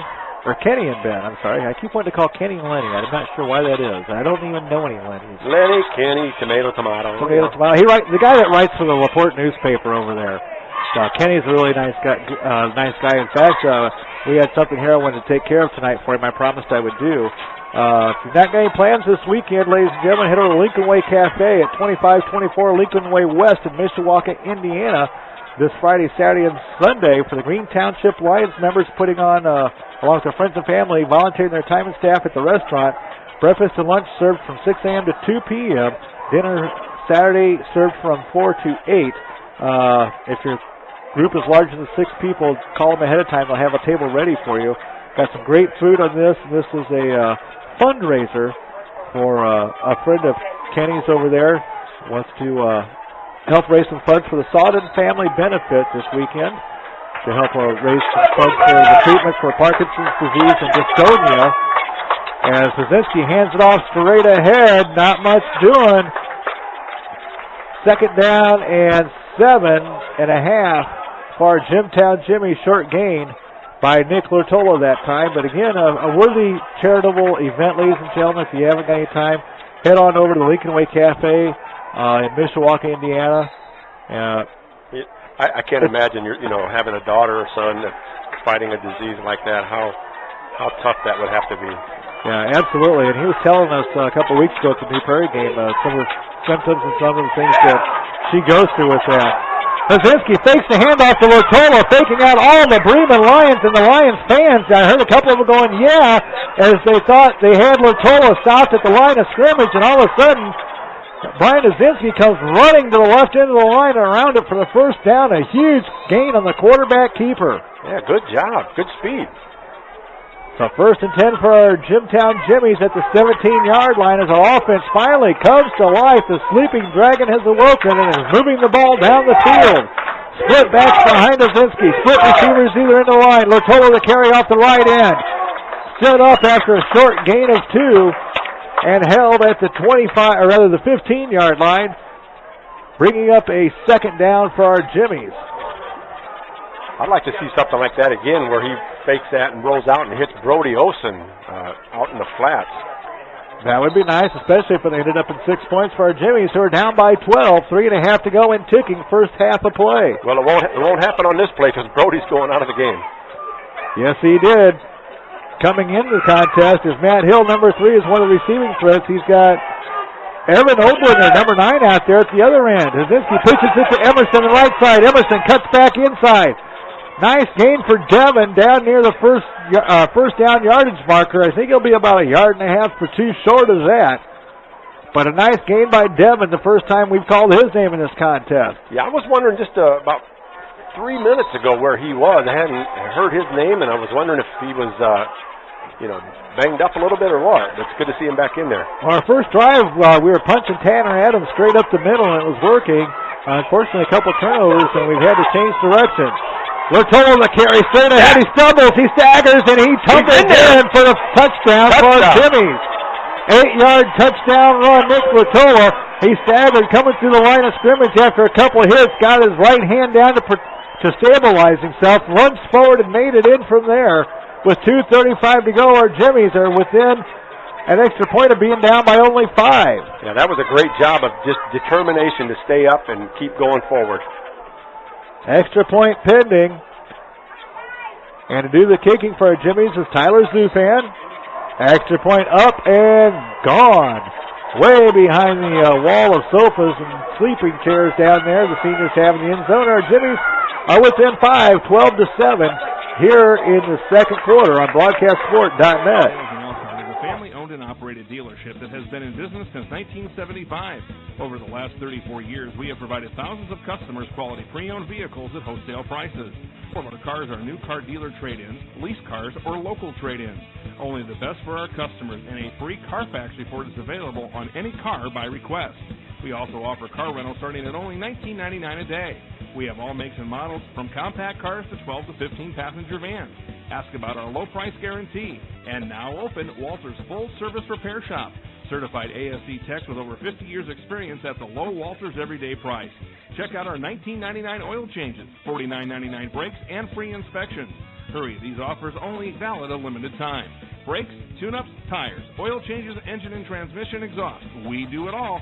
Come see why customers as far as Hawaii and Alaska have bought their car from Walters Auto Sales. Call the sales office at 970-1360 or the service department at 293-1707. BroadcastSport.net. Mike Gibbs, Bob Whitaker, and Jeff Landis with you here in Bremen as the Lions lead our Jimmies, who just scored a huge touchdown heading towards the halftime with 2.5 minutes to go till the half. Our Jimmies cut the deficit 12-7 our score now. Bremen with the lead and the football back in their possession on their own, call it the 27-yard line. Yeah, that touchdown right before half like that is huge for Jimtown. It really helps turn the momentum back to the maroon and gold's favor. Now, we haven't heard from the Cliff Court County Cougars tonight, and we haven't heard from Royal Oak, Michigan, or some of our other listeners out there. Just having a good time, getting a good laugh. I'm not sure what happened, but I see Bob standing on a chair behind me smiling like you didn't see nothing. I'll tell you in a minute here. Okay, Leaper fakes the handoff on the end around, hands it off straight ahead, and our Jimmy stands it up. Short gain on the play. I believe all but one Jimtown Jimmy in on that tackle. I wonder if that was that Mobash kid, because I'll tell you what, it took about 9 guys to bring him down. It was. It was. That's one tough boy. He is. No, the reason I was laughing is, and you know this, there's a switch right here on the wall right beside me that controls the lights on the field, and I about kind of lost my balance and fell into that. Would not be good. Especially after I told the announcer over here next to us in the other booth that he made a mistake of putting us in this room, because if our Jimmies get down at any point in this contest, we may just have to turn the lights off to get a quick timeout that doesn't cost our team. There you go. Handoff by Leaper up ahead. Mobash's feet slip out from underneath of him as he cuts towards the center. He started left, wanted to cut back right, but there was nothing doing, and his feet went out from under him, trying to make that move, and our Jimmies call timeout, putting Jimtown on 3rd down and 7, a minute 36 to go until the half. And our Jimmy's thinking about possibly getting the ball back and having one more opportunity for that end zone. Maybe they're going to try to block a punt or something. Or at least have enough time for one Hail Mary play or something positive, or maybe for Zeiger to break a punt back to the end zone. See, we'll do like they do in that commercial you see when NFL games where it says what would make this football game better is overtime. So what we'll do is we'll wait till the quarterback. If we see a Bremen receiver wide open, we'll just flip the switch off and then. Yeah, like the Buffalo Wild Wings or somebody that does those commercials. Yeah, I think it is Buffalo. I like the one where the newspaper reporters taking pictures of everybody at the basketball game and blinding them all. Yes. Well, right now our Jimtown Jimmies fans are blinded by the scoreboard, showing a Bremen lead over our Jimmies, 12-7 the score. And Bob, let's get to our trivia contest question here in just a moment before the half ends. You know who's got to be liking this score right now would be Culver. I'm sure they are. So would Glenn. I'm sorry, I don't mean. That's what I meant, Glenn. Glenn has got to be loving this one. Again, Glenn in second place in the NSC, hoping somebody can knock off our Jimmies. Leaper rolls near side. He's got a man as he's under pressure, takes a big hit. Ferguson. Slow getting up, and I thought maybe that was going to be a late hit on the quarterback. After the ball was thrown, it goes incomplete to the near sideline, intended for, I believe, number 30, Andrew Borkholder. And it'll bring up 4th and 7 with a minute and a half to go until the half for Bremen. They'll be punting it away to our Jimmies, who stand at the 40-yard line. Yeah, he had Eric Forrest coming at him from behind, and Ferguson coming straight at him, and he had nothing to do but to try to throw that ball and keep it from being intercepted. Hill and John Michael Moore back for our Jimmies at the 40. You never know, you may even see a fake. It could happen at any time, ladies and gentlemen. Trying to catch the other team off guard. Bremen puts a leg in it, nearly blocked by Nick Latola. It hits at the 45, barely stays in bounds. I thought it was heading out. Rolls down around the 42, so a minute 21 to go, and our Jimmies back in business offensively. Bremen again will have the ball first in the second half. All right, Bob, our Bible Trivia Contest question for $10 in free gas from either Speedway or from 7-Eleven, your choice. How many times total did the Israelites march around the walls of Jericho before they toppled it? Again, how many total times around the walls of Jericho did the Israelites march before they toppled it? First one to get the correct answer in will receive the free $10 gas card. Includes your mailing address as they hand it off to Latola. Latola cuts left, back to the middle. Check that. John Michael Moore the carry.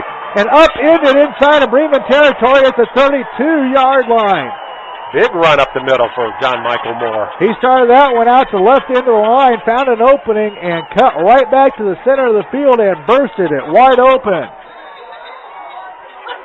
All right, Hazinski back to throw. He's looking right. He's got a man far side. It's Zeiger. Zeiger's legs taken out from underneath him. He gets out of bounds to stop the clock with 1:04 to go in the half. Our Jimmies moving the football quickly down the field against Bremen. Already down to around the 23-25. Check at the 25-yard line. They mark it now. Yeah, he was able to get out of bounds, too, and that helps stop the clock. Again, $10 gas card on the line, ladies and gentlemen. Your choice of Speedway or 7-Eleven. Be the first one to tell us how many times total the Israelites marched around the walls of Jericho before toppling it. If you've won in the last 30 days, we ask that you give someone else a chance to win. Hazinski swing pass near side. Zeiger trying to break loose the ankle tackle and can't quite do it. Falls forward for a short gain as Molbash was along the ankles of the receiver for our Jimmies like a pit bull on a pork chop, not letting go of that one. Yeah, something didn't look right about that play. Usually there's somebody comes out to throw a block, and he was taken out of that play right away and left Zeigert out there on his own with about 3 defenders on him. Bremen pretty much snuffed that one out. I think expected that play to come at that time, and had a nice block themselves to tie up our blockers on the near side, which left our young receiver all alone on the near sideline, defend for himself against those 3 remaining secondary men coming in for the Lions. So again, Bremen leads at 12-7. Our Jimmies knocking on the door. The ball on the 23-yard line. Facing a second down and 7 in the timeout. I think we're, if we don't pick this up, I think we're in field goal range for Zufan. I think Kalamazoo County is in field goal range for Tyler Zufan. Yeah, the kid does have a leg, doesn't he? He sure does. Although he did miss one a couple of weeks ago. A very rare miss for the young man from our... Now, was that him or was that his brother? No, that was him, I thought. That was him? Okay. I could be wrong, but I thought it was him. I might be wrong. If I am, I'm not sure my wife will let me know, or at least a couple of our listeners will, if she doesn't. Hazinski under center, second down and 8. Time running down to throw near side. He's got a man over the middle. Oh, incomplete. Olsen nearly come up with a catch, but a great hit laid on by Bremen at the goal line. Knocks the ball loose as Olsen turned around. And our Jimmies face a third down and 8 now. Yeah, Brody, he caught that ball, and as he turned, of course he was, he's still in the air. As he turned to go upfield, he got drilled by a Bremen defender and knocked the ball loose. Or else that's 6. So Bremen's Lions defense comes up strong, forcing our Jimmies into a third down and 8 situation. Hazinski underneath center, 3 backs behind him, split out.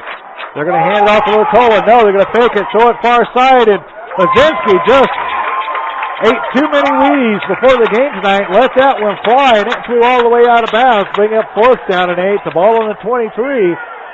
And I believe we're going to see Zufan come in for our Jimmies. Tyler well within his range. The ball on the near hash mark, and he is a very good field goal kicker, extra point specialist for our Jimtown Jimmies, one of the best in the state of Indiana. Yes, he is. On that last play, though, Hazinski had Taylor Montague kind of open, running a post pattern. It's up. It's got the distance, but it's wide left. Oh, my goodness. 36.5 ticks to the clock till halftime. Field goal is missed. Hey, I tell you what, he's not going to miss many. You can believe that. Just to the left of the upright. That was about a 40-yard attempt, and he had enough leg in that one, Bob, to get it out from about 55 to 60 yards out. Just a little to the left as I see you head for your coffee and cookie crumbs that you have left. It's not saving anything for the second half. I'll remind you the wise words of Solomon, my brother. Consider the ant that stores up her meat for the winter. That's right. That's right. Leaper backs away from center. Takes the knee. And Bremen's going to be happy heading the locker room up by only 5. If I was the Lions, I'd go for it here. Just try to get one more score. You never know what could happen. Now they're content to go in at half up 12-7. And that's going to do it for the half. Bremen will head to the locker room on top of our Jimmies, 12-7 here on BroadcastSport.net. For a limited time, buy the Droid Incredible by HTC with an 8-megapixel camera, super liquid crystal display, and Adobe Flash 10.1 for just $199.99 and get any phone free, each after up to $100 mail-in rebate debit card. Visit any Verizon store, VerizonWireless.com, or call 1-800-256-4646. Rule the air. Verizon. All phones require new 2-year activation. Free phone must be of equal or lesser value. Droid Incredible requires a $29.99 data package. Early termination and other fees apply. Coverage details at VerizonWireless.com.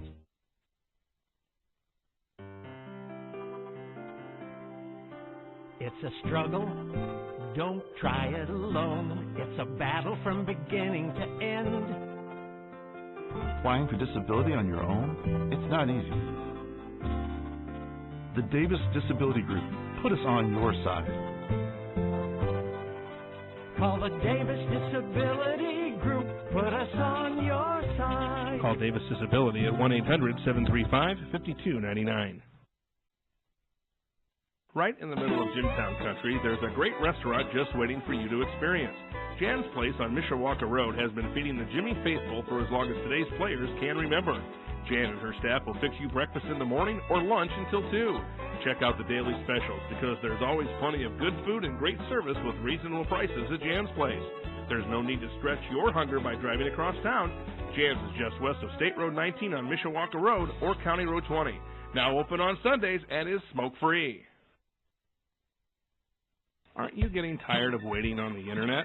www should not stand for worldwide wait. 4way.net offers wireless broadband internet service with nearly 50 towers throughout St. Joseph, Southern Elkhart, Marshall, Kosciuszko, and Fulton counties. Now you too can surf the web like your friends for as little as $49 per month. 4way can deliver the internet at speeds of up to 3 megabytes per second and beyond. Contact 4way.net at 574-277-7720 for an up-to-date status for your area. If you are in an area that you feel may benefit from their service, let them know. Visit their website at www.4way.net. Service One Professional Group of Elkhart provides complete electrical and mechanical services to industrial, commercial, and institutional clients throughout northern Indiana and southwest Michigan. Since 2005, their team has excelled at maintaining to perform their services with integrity and professionalism. This commitment has made them able to build and maintain solid relationships with their customers. With project scopes ranging from construction to technological advances, Service One Professional Group can complete the job from the design stage to the startup. To learn more about Service One Professional Group, call them at 574-522-5651 or visit their website at serviceonegroup.com. Walters Auto Sales in Elkhart is a family-owned and operated dealership that has been in business since 1975. Over the last 34 years, we have provided thousands of customers quality pre-owned vehicles at wholesale prices. All of our cars are new car dealer trade-ins, lease cars, or local trade-ins. Only the best for our customers, and a free Carfax report is available on any car by request. Call Walters Sales Office at 970-1360 or the Service Department at 293-1707 or visit their website at walters1975.com. Papletronics Computers is the place to find great computers, great service, and really great people. Stop by their showroom located at 2116 West Wilden Avenue in Goshen and see what's new in home and office computing. Their friendly service team is there to help with all of your computer repairs, whether you need a tune-up or a complete format and reinstall. New computers, high-speed DSL, Verizon Air cards, they've got it all. Mapletronics is your hometown store for computers and more. Give them a call at 534-2830 or visit their website at www.mapletronics.com.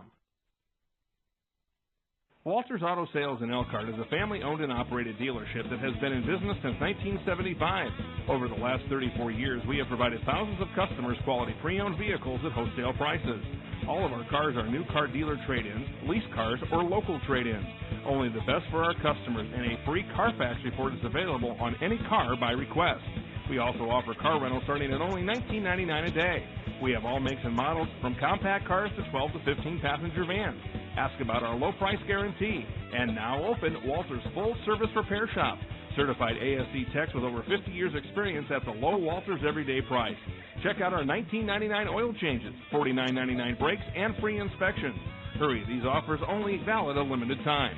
Brakes, tune-ups, tires, oil changes, engine and transmission, exhaust. We do it all. Come see why customers as far as Hawaii and Alaska have bought their car from Walters Auto Sales. Call the sales office at 970-1360 or the service department at 293-1707. For a limited time, buy the Droid Incredible by HTC with an 8-megapixel camera, super liquid crystal display, and Adobe Flash 10.1 for just $199.99 and get any phone free, each after up to $100 mail-in rebate debit card. Visit any Verizon store, VerizonWireless.com, or call 1-800-256-4646. Rule the air. Verizon. All phones require new 2-year activation. Free phone must be of equal or lesser value. Droid Incredible requires a $29.99 data package. Early termination and other fees apply. Coverage details at VerizonWireless.com.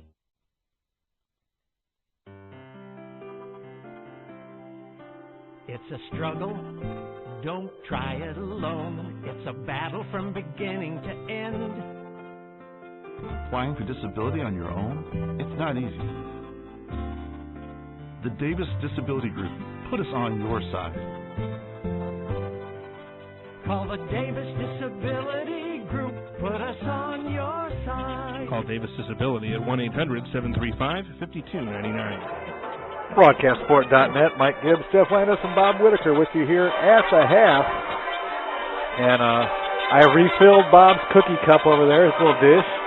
He has fresh cookies now. We had some buffalo wings next door to us here in the press box, and I didn't get any over here. You didn't get any. I see Jeff didn't get any. They didn't obviously come to the class last week and learn on sharing. Apparently not, because I could definitely smell them.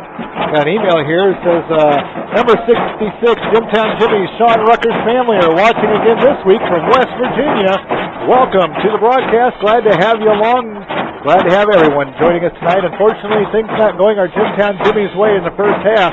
We trail it here at halftime, 12-7 our score. And before I let you give out some stats from the first half, Bob, remind our listeners that we have a gas card trivia contest question out there right now.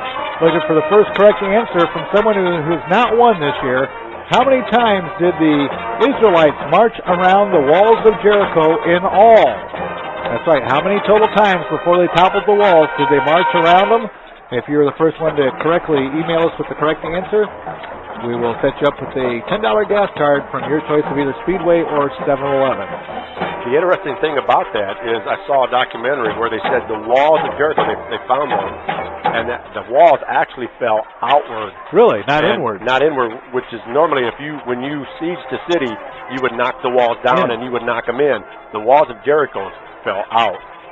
Something different happened there. Wow. And we know what that was. That was the Lord, all right, because only He could do something like that. Yes, indeed. Well, Bob, you have some stats that only someone like our very own special Mark Chandler could do for us, as he is so very kind to provide these so that you're not distracted and had to keep all these. Can you imagine having to do the game, as Jeff used to have to do for me when we did Goshen games, basketball. Jeff would have to do the color commentating. Now, he didn't have a camera to worry about, but he had to keep track of all the stats from all the players and everything while he was trying to do the color commentating. See, I couldn't do that because the one game where I tried to do the camera and watch the football game, I'd see something going on in the football game and I forget to move the camera. So, yeah, I'm not good at multitasking.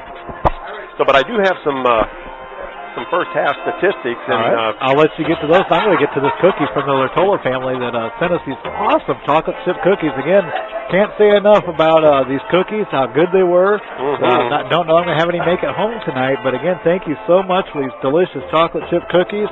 As they came through on their sister's promise. It was actually the sisters that made Beth promise that she would bring us up some cookies to the press box, and Beth and Andy did bring us up some cookies, and she wanted to make sure that her sisters get off her back now, that she fulfilled her obligation. She was good to her word. Yes, she was. So thank you to all of our Tolas out there in Internet land. And Bob, I'm going to turn things over to you while I enjoy my cookie and my Coke. Okay. Well, real quick, Jeff Landis mentioned that he really felt that Nick Lortola coming in and at running back in that first half was the spark that helped Jimtown to be able to score a touchdown to get us within 5. And if he doesn't come in, maybe, it's instead of 12-7, it's 12-0 at this point. Well, that gives me a good idea. I'm just going to put my headphones on Jeff while I eat the cookie and let Jeff give his opinions, because he does have some good ones. Yes, he does. All right. He knows a lot. Voice of the future. Go ahead. You know everybody. He knows a lot. He knows a lot. That's right. So I've just left somewhere in the middle, ladies and gentlemen. So here's Jeff and Bob with the halftime show. Okay, well, while Jeff's getting his headphones on, I'm go over some of these statistics. Of course, we know that Bremen's leading at halftime by a score of 12-7. First downs, our Jimmies are leading in that category, 10 first downs to 5. Rushing yards, Jimtown carried the ball 23 yards for 23 times, for 126 yards. Bremen carried it 15 times for 35.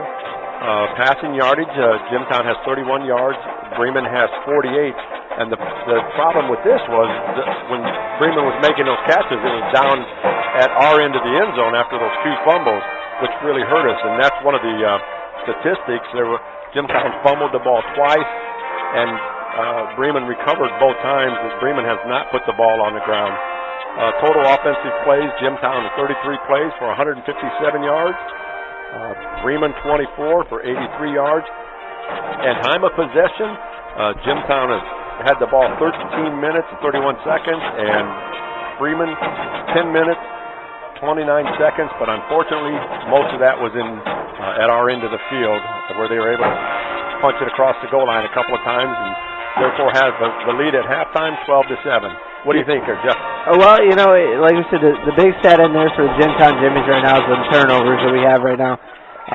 Last week we led in every single category in the stat side, first and second half, but and we're doing the same thing here in this first half of this game.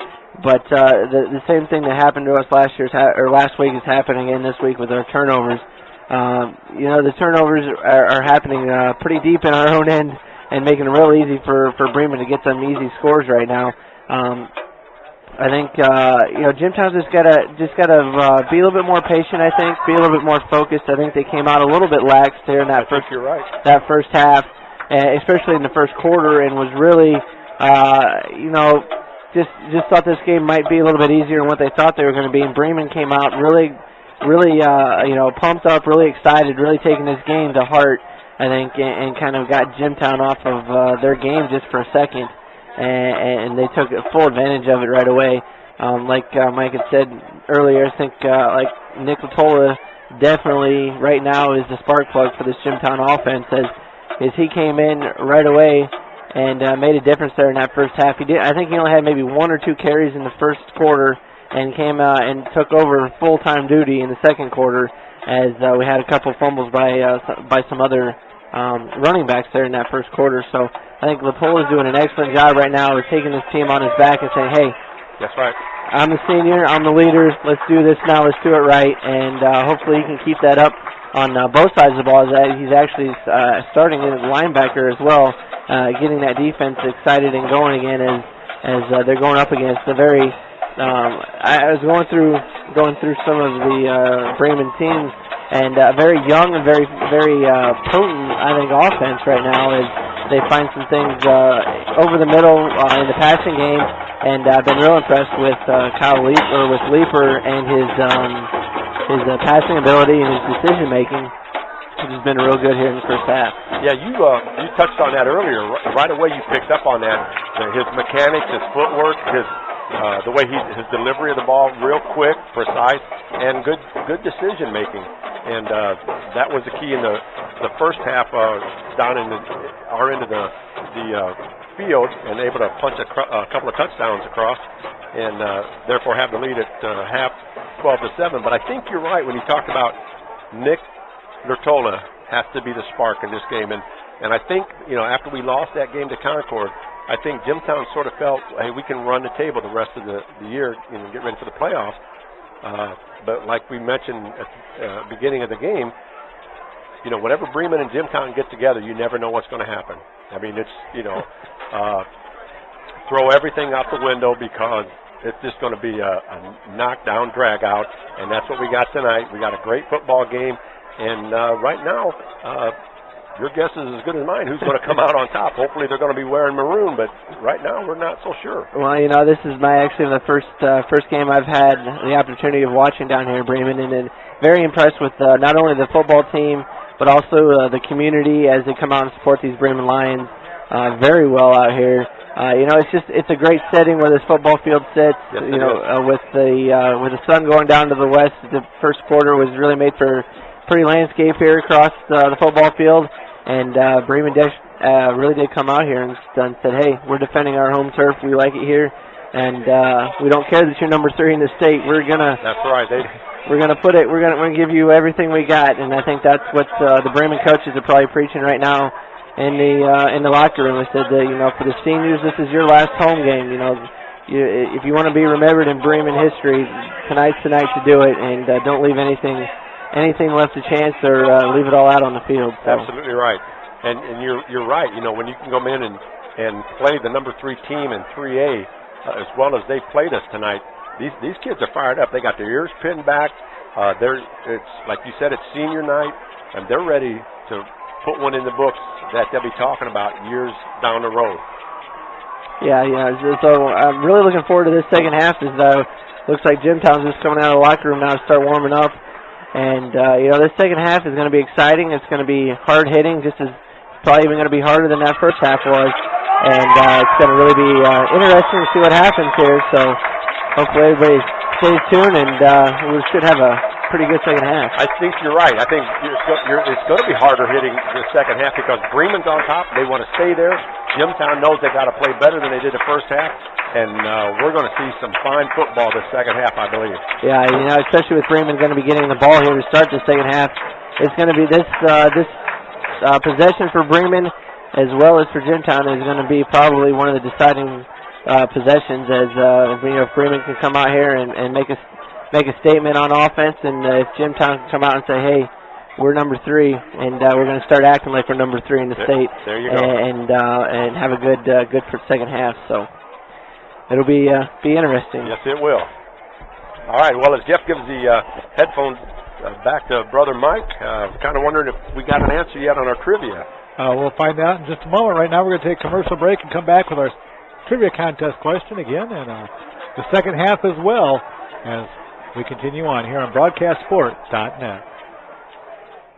Right in the middle of Jimtown country, there's a great restaurant just waiting for you to experience. Jan's Place on Mishawaka Road has been feeding the Jimmy faithful for as long as today's players can remember. Jan and her staff will fix you breakfast in the morning or lunch until 2. Check out the daily specials because there's always plenty of good food and great service with reasonable prices at Jan's Place. There's no need to stretch your hunger by driving across town. Jan's is just west of State Road 19 on Mishawaka Road or County Road 20. Now open on Sundays and is smoke-free. Aren't you getting tired of waiting on the internet? www should not stand for worldwide wait. 4way.net offers wireless broadband internet service with nearly 50 towers throughout St. Joseph, Southern Elkhart, Marshall, Kosciuszko, and Fulton counties. Now you too can surf the web like your friends for as little as $49 per month. 4way can deliver the internet at speeds of up to 3 megabytes per second and beyond. Contact 4way.net at 574-277-7720 for an up-to-date status for your area. If you are in an area that you feel may benefit from their service, let them know. Visit their website at www.4way.net. Mike Gibbs, Bob Whitaker, and Jeff Landis with you here at the half as we get ready to start the second half of play in just a moment. Our Jimtown Jimmy's trailing Bremen's Lions. Our score 12-7. I want to give a shout out to Billy Stanfill and also to David Wolford joining us in tonight's broadcast. David was the gas card winner from last week, and was a little slow getting that mailed out actually this week. He won $20 in free gas.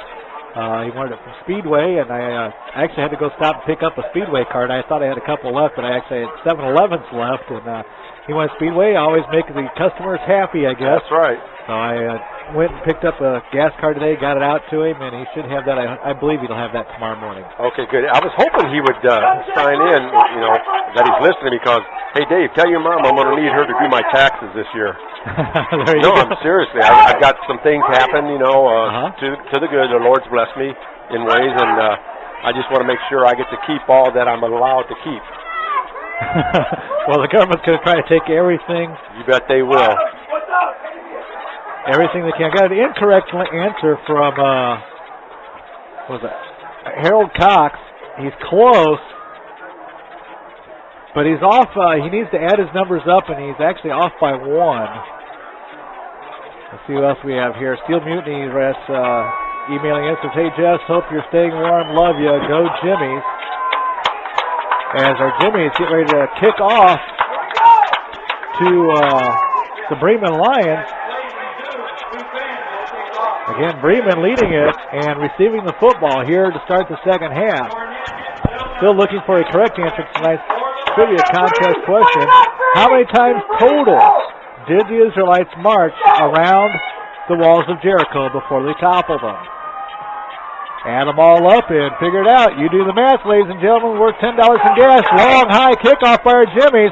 Hauled in at the 2. Short nice return tackle. brought back by Reed Zelmer. Fryer Johnson on a nice tackle. And Johnson does make a nice tackle. Zelmer, I thought, should have let that one go into the end zone for Bremen, but he does pick it up and run with it. Gains about 6 yards after picking it off the ground. It's 1st and 10 from the 18-yard line for the Lions. See, normally we just do a pooch kick, kind of, split the deep men and the up men, and that time Zufan kind of showed that he could put it in the end zone if he has to. Kind of caught him off guard. Jimtown Jimmy's defense work cut out for him, trailing at 12-7 in this contest as Bob climbs back on top of his chair to get a good seat. Got the Mulbash family sitting right in front of the window here for the Bremen Lions as Leaper's back handing it off. Nice. And a nice trip up in the backfield by Eric Forrest. He was taken down, and as he was going down, he got an arm out on the ball carrier, Braxton Miller, number 15, and tripped him up at the line of scrimmage. Eric Brothers in on that tackle, too. Second down and 10 for the Lions. Ball at the 18-yard line. Third quarter play just underway. Again, our Jimmy's trailing at 12-7, our score. And again, I apologize for not being able to update the scoreboard on our rolling scoreboard link over there, but evidently there's a server error somewhere telling me I can't access it. We'll do the best we can. Again, just keep tuned in, and we'll keep you updated. The pitch out to the outside. And they're going to reverse it back. Leaper to throw out of it. He's got a man right up and downfield. It's caught. Oh, my goodness. Ben Haley slipping behind a Jimtown Jimmy's. Colin Kroom started to come up on a perfectly executed reverse toss down the field. They swept it in the end around one way, reversed it back the other way, handed it off to the quarterback who took a couple steps to his left and fired a bullet down the field.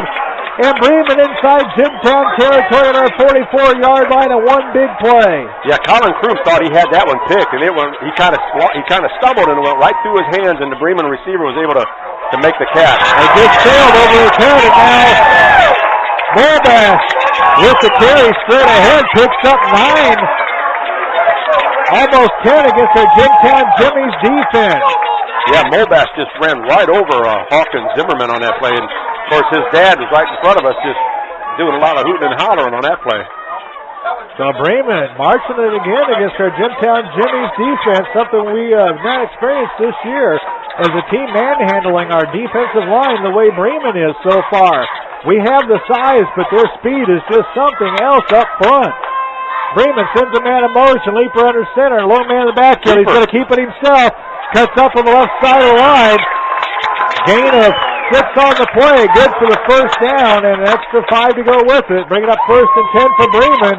Marching it down the field against our Jimmies. Picking up where they left off in the first half. Yeah, this Leaper, he's quite an athlete. He really is. I'm very impressed with several of these Bremen Lion players. Under 10 minutes to go in the third quarter, and Bremen doing everything they wanted to do against our Jimmies, and that's milking that clock, taking as much time off it as they can, and they are. Leaper hands it off to bring it near side. Fresh legs for the Lions. That's number 15 once again. Braxton Miller to carry. Miller picks up a huge gain. Near side. Bremen going from our right to our left to start the second half of play. And these Bremen fans are loud and fired up, ladies and gentlemen. Boy, they sure are. They got reason to be right now. They are really taking it to our Jimtown Jimmies defense as the Lions offense is working in high gear right now. Leaper under center again, split backs behind him. Now I make that an I formation. Split receivers out to either end of the line. Mulbash to carry straight ahead. And he's just fighting and fighting down there. Gets a hard fought 2.5 yards. Stops at the line of scrimmage and just kept those legs churning. Yes, he did. He's a strong boy, and it was all that Dustin Chapin could do to wrap him up and bring him down. So our Jimmies, again, putting Bremen in a 2nd down and 8 situation with the ball on our Jimtown 15-yard line. We cannot afford to keep giving up scores to Bremen without retaliating. We're down by 5. It's 12-7. The Lions, Leaper changes the play at the line of scrimmage. Split receivers either end of the line. We've got 2 men behind him for protection. He's back to throw, looks to his right, he fires it out that way. And through the hands of Mulbash on the far end, I believe that was. Leaper took a hit, took that. That was number 5, Huaney. Yeah, that went out for the reception. Oh, that ball went right through his hands. That was a touchdown if he hangs on to that. I was looking to see for our Jimtown Jimmies, I believe that was Colin Kroom out there on coverage. It was, and Kroom just barely missed coming up with that one himself. That's the second one he's almost picked, and the first one the receiver was able to catch. This one he did enough that it caused him to misjudge the ball and went right through his hands, or else it would have been a touchdown. That was Matt Hill, not got a blitz after all. And the ball's loose, they lose it, and Mulbash has to dive on top of it. Dustin Chapin blitzed and hit the quarterback, forcing him to do a quick pitch, and we were almost able to come up with that fumble. 4th down for the Lions, a huge loss on the play. They went from a 3rd down and 7 to a 4th down and 18. Yeah, they're trying to, Derek Brothers over there pumping his hands, trying to get the Jimtown fans pumped up and get them going here. Bremen going to go for it here on 4th and 18 from the 25-yard line. Well, I'd have somebody on the quarterback for sure. They line it up in the I formation, split receivers either end. I'd blitz them. Back to throws. Leaper under pressure. And the receiver, Huaney, wide open near side. I don't know that he could have picked up a first down, but he had a lot of room in front of him. He turned his head as he started to make the catch and ended up dropping it, looking up the field. That's 2 in this drive. That's 2 out of the last 3 plays that were thrown to him, and he dropped them both, thankfully, for the Jimtown Jimmies. Harold Cox, County Road 101 in Elkhart. Congratulations, you are the winner of tonight's gas card giveaway. Good job, Harold. Email us back. Let us know if you want Speedway or 7-Eleven, and I will get that out to you ASAP. Congratulations. As our Jimmies run it to the left end of the line, nothing doing. In fact, we'll lose about a football length worth. 2nd down and 10.25 to go for our Jimmies from our own 25. The question tonight, Bob, how many times did the Israelites march around the walls of Jericho before toppling it? And we wanted the total number of times. And Harold, you had the correct answer, is 13. That's right. 6 days in a row, they marched around it one time, not making a sound any of those days. And on the 7th day, they marched 7 times before giving a big shout and blowing their horn. Oh, no. Hozinski loses the ball. Flags go flying before the play. False start against our Jimmies. Wow. Hozinski did land back on the ball. But nonetheless, either way, it's a loss for our Jimmies and setting us up at a 3rd down and 15 and a quarter to go. Check that, 2nd down and 15. Well, I'll tell you what, I don't know what we need to do to get this thing clicking, but whatever it is, we need to get started. Yeah, again, getting late in this contest, 7:07 to go in this 3rd quarter. We're past the halfway point of both the contest, and now the halfway point of this 3rd quarter upon us now as well. Lazinski up underneath center, offset eye, back to throw on the left side. He's got his man incomplete, intended for Matt Hill, and nearly picked off by Huaney out there after it went through the hands of Hill. Yeah, he was almost able to make up for those 2 he dropped and almost picked that one off. Bringing up a 3rd down and forever for our Jimmies, 3rd and 15.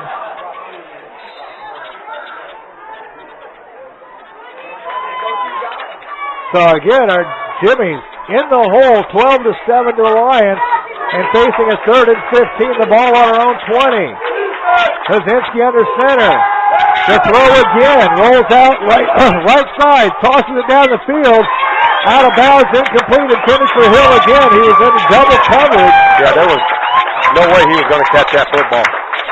Lazinski doing the smart thing and throwing it over out of bounds as I see Dean Huppert running down the sideline here for Fox 28 News. And Dean, he's got to be related to the young Huppert from Bremen, I'm sure. If it's not his son, it's got to be a nephew. I believe you're right. I believe he's got to be some kind of a relation. And I'm sure Dean's feeling pretty good right now. So again, 3rd down and forever for or 4th down and forever. Our Jimmies are going to have to punt it after not converting. It takes a Bremen bounce on the punt, hitting it to 47 and bounces backwards to the 37. Oh my goodness, Bremen in all kinds of great field position the 3rd time tonight. And again, on that punt, it looked like if Bremen had, if they had planned on trying to block that, I think they could have that one. You don't want to try to block it and rough the kicker and give Jimtown a 1st down again, but I like to see him get rid of that football just a little bit quicker the rest of this game. Bremen with the ball and the lead. 3rd quarter of play. Up underneath center is Leeper, handing it off. Carry forward off the left end of the line. And Nepper the carry for Bremen, a gain of 6 on the play. 2nd down and 4 for the Lions from the 30-yard line. Yeah, they're getting some good lead blocking from Mobach. If he's not carrying it, he's a big, strong boy like we talked about, and he's leading. He's the first man through that hole, opening up some, blocking some of the linebackers and allowing them to pick up some good yardage. Bremen with it. 2nd down and 4 to go. The ball at 29. 12-7 our score. The Lions with the lead. Handoff again. Nepper the carry. He smashes through the line and drags 3 Jimmies with him. Hawkins, Zimmerman, one of them helped bringing him down at the end of the play. Along with a couple of other Jimmies, but again, Bremen's front line, very impressive. Moving at will against our Jimmies defense. Yeah, these running backs are breaking 2 and 3, maybe sometimes 4 tackles. We're just not doing a good job of tackling the football tonight. And keep an eye out for Huppert here, as he had 3 huge receptions in the first half. Very quiet here in the second half. I formation behind Leeper under center, split receivers, handed off straight ahead again, and Nepper the carry. Fresh legs to Nepper for the Mobach, and Mobach blocking for him. Nepper picks up another 5 yards. 2nd down and 5 to go from the 15-yard line. Yeah, again, Dustin Chapin on that tackle. Briar Johnson kind of tripped him up at the line, but he was able to fall forward, and then Dustin able to make the tackle. And our Jimtown fans in the stands across from us are very quiet. Not much noise or movement from their side of the field. Bremen's Leeper up underneath center. He's going to hand it off near side. Nepper the carry. That's better. And our Jimmy stopped the Lions around the line of scrimmage. Give him credit for... Actually, they gave him a great spot on the football. A gain of 3 on the play. Bring up 3rd down and 2.5 to go for Bremen from the 13-yard line. Again, congratulations to Harold Cox, the winner of tonight's gas card trivia contest. We'll get that $10 gas card out to you, Harold. And next week we'll do it all over again for another $10 gas card. Yeah, Tanner Adams on that last tackle did a good job. Or rather, Leaper up underneath center, backs up, changes the play for the line of scrimmage. Now he's going to take a timeout, not liking what he sees. These fans sure do for Bremen. They lead at 12-7 with more in a moment here on BroadcastSport.net. Service One Professional Group of Elkhart provides complete electrical and mechanical services to industrial, commercial, and institutional clients throughout northern Indiana and southwest Michigan. Since 2005, their team has excelled at maintaining to perform their services with integrity and professionalism. This commitment has made them able to build and maintain solid relationships with their customers. With project scopes ranging from construction to technological advances, Service One Professional Group can complete the job from the design stage to the startup. To learn more about Service One Professional Group, call them at 574-522-5651 or visit their website at serviceonegroup.com. Walters Auto Sales in Elkhart is a family-owned and operated dealership that has been in business since 1975. Over the last 34 years, we have provided thousands of customers quality pre-owned vehicles at wholesale prices. All of our cars are new car dealer trade-ins, lease cars, or local trade-ins. Only the best for our customers, and a free Carfax report is available on any car by request. Call Walters Sales Office at 970-1360 or the Service Department at 293-1707 or visit their website at walters1975.com. Out of the shotgun, Leaper with it, fires it near side. He's got his man. It's complete, and it's touchdown Bremen, I believe. No, they're saying down at the 1. His knee was down before he reached the ball over. Hill in on a tackle, along with Colin Kroom, and Bremen first and goal from the 1 with 4 minutes to go. And Bob, in this third quarter, brings up a very interesting situation. If you're the Jimmies, you're going to give up points here.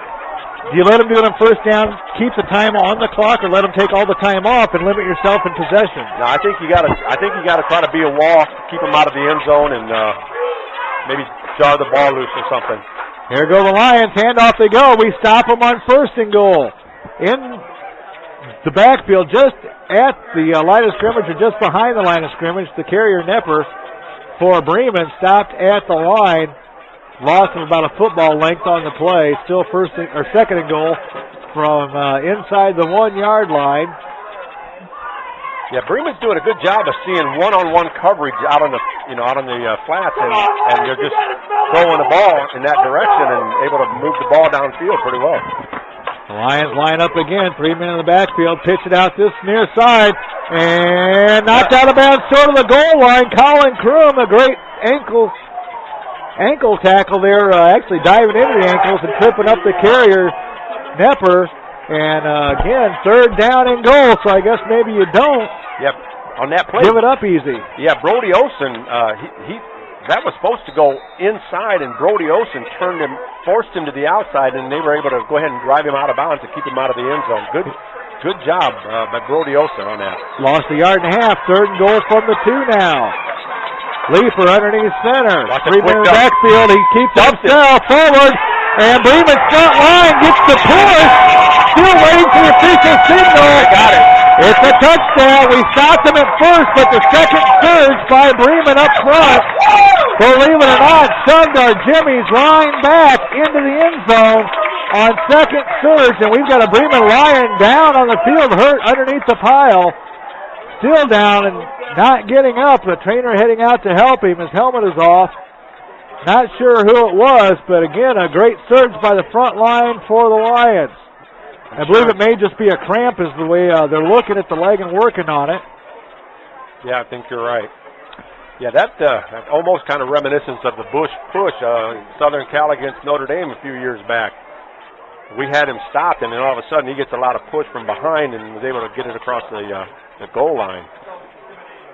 I rather enjoyed that play. The Bush push? Yeah. Yeah, well, you would. I still love you, brother. And I'm still praying for you, brother. Lion up and on the way to sidelines. It looks like it was just a cramp in the thighs. He starts to jog a little bit off coming up, and it was number 57, Tim Moser, the lineman for the Lions. The extra point pending here for Bremen, up by a score of 18-7 after the 2-yard run by the quarterback on the keeper. Go for 2 here? I would. Well, if you miss it, you're still at 18 and up by 11. That's still 2 touchdowns. If you make it, you're up by 13, which is 2 touchdowns, so it doesn't really matter, but I think Bremen will go for it. As I look out on the field, I see them going for it. Yeah, I think I would too.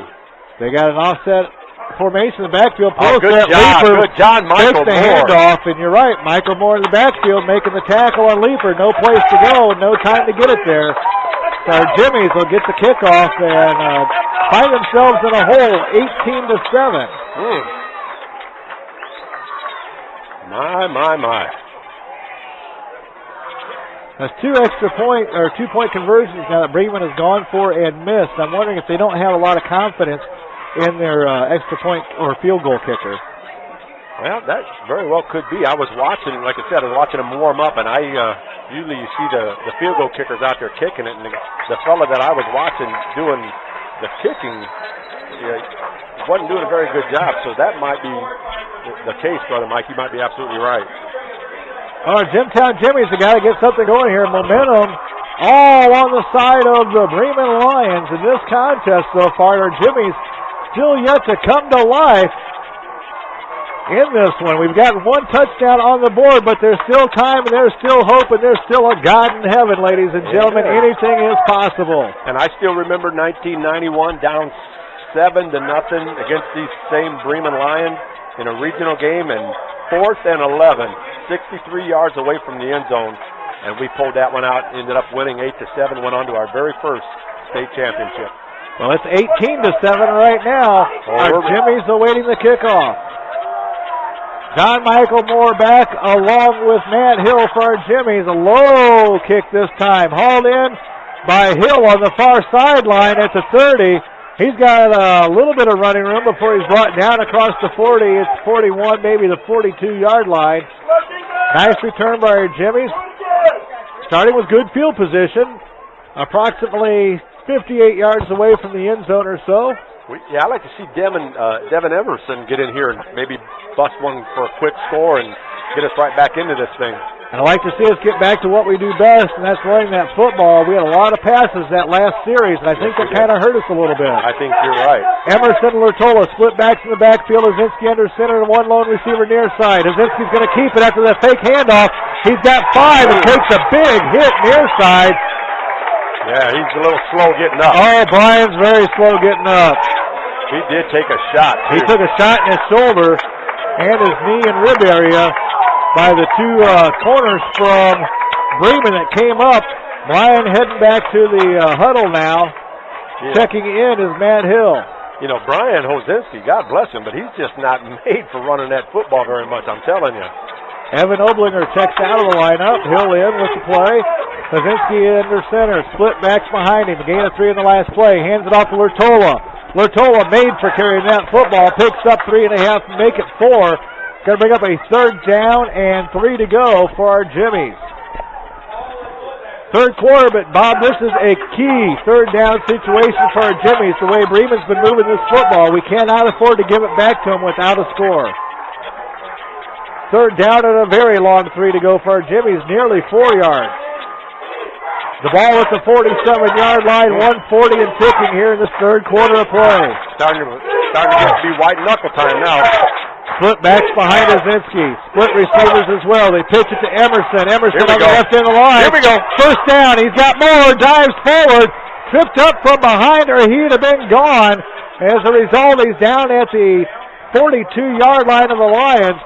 The chains move, and so do our Jimmies offensively. The clock stops with 1:27 momentarily. Now it's going again. Yeah, we were talking at that halftime break. We wanted to see Emerson get in here because this kid could change the tone of this game on one play with his speed, his ability. Well, Bob got a good bad email here for you as our Jimmies hand it off straight ahead. Not much doing this one. A short gain on the play, but it keeps the ball going forward in the right direction. A gain of 2.5, almost 3. Bob, I'm sure Mom will help you. Not sure how many years after this year. And I'll let you read the last part of that. Where's it at? So, Bob, your taxes will be done this year. Oh, okay. At least for you. Wow. Split backs behind Azinski. Sorry about that, Dave. Split receivers near side. Emerson tripped up in the backfield. A flag comes flying in, and unfortunately, it looked like a couple of blades of grass that reached up and tripped up Devin. No Lion really touching him. Yeah, I think the turf monster got him on that one. Trying to make a cut, and I think the grass get just a little bit slippery out there in places. Holding against Jimtown. Now, do you take the penalty and give us a second chance at second down, or do you decline the penalty and take away the down? And they're going to decline it, putting us in third down, take the result of the play. We lost a couple yards on it. They're feeling... Third and 10. They're feeling pretty good about their defense if they're going to decline this penalty right now. They should feel good about their defense, holding our Jimmies to only 7 points in this contest. Mm-hmm. Yeah, you're right. They've got reason to feel that way. 20 seconds and ticking on the clock for the quarter. Split back behind Azinski again. Split receivers, either in the line. Two in the far end now. Azinski's going to take time out. Little confusion. The boys of Bago taking a timeout, looking things over, and the boys from Bremen having their way in this one, leading it by a score of 18-7 right now. And again, just like you, Bob, the fans have got to be saying the same thing. Wow. And not expecting this one out of the Lions. Bremen looking very impressive tonight. Like we said, when these two teams get together, you never know what's going to happen. It's just one of those great rivalries over the last 20-plus years, and tonight's just another example of two good football teams, two with tradition and with history. Beautiful football field, beautiful scene, great fans here tonight, and Bremen's leaving everything on the field. Absolutely, and again, they came to play our Jimmies. I'm not sure what their problem is, but not looking like the Jimtown Jimmies we thought we were going to see. Looking a little flat still here, going into what's going to be the fourth quarter in 12.4 seconds. Of course, part of the reason Jimtown looking a little flat is because of the way Bremen's been playing tonight. Absolutely, but we need a spark right now. We need somebody to step up. We got Nick Latola in the backfield, so maybe he's our spark. Looking for a pass from Azinski. He's got Hill down the field. And incomplete. I thought maybe we'd see a flag. The coaches wanted flags over there for pass interference. I thought Brock Molbash had his hands all over Hill, but the officials say no. Incidental contact, I guess, and it's going to bring up 4th and 10. Our Jimmies are going to have to punt it away. Yeah, I think what Matt Hill was complaining about is he never looked back for the football, and I don't know if they call that as much in high school as they do in the pros, but I think that's what he was complaining about. Deb Latola wants to give a shout-out, because I'd like to send a shout-out to Nick Latola. Get well soon, she says, as our Jimmies are going to have to punt it away to Bremen's Lions. This one nearly blocked as well. A new punter in for our Jimmies. And fair catch called by Molbash down deep in his own territory. And our Jimtown Jimmies, number 31. Brandon Kay. Brandon Kay, the punt. That's going to do it for the third quarter. Our score, 18-7. Our Jimtown Jimmies trailing it here on BroadcastSport.net.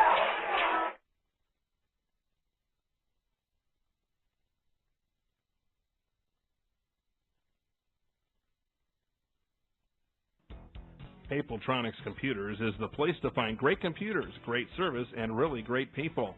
Stop by their showroom located at 2116 West Wilden Avenue in Goshen and see what's new in home and office computing. Their friendly service team is there to help with all of your computer repairs, whether you need a tune-up or a complete format and reinstall.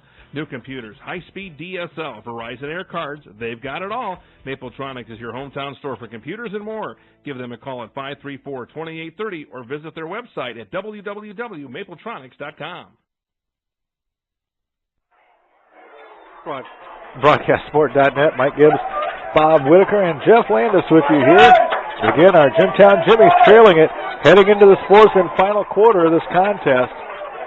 Our score is 18-7. Bremen the lead and the football with 1st and 10 from their own 10-yard line. It's starting to get late, folks.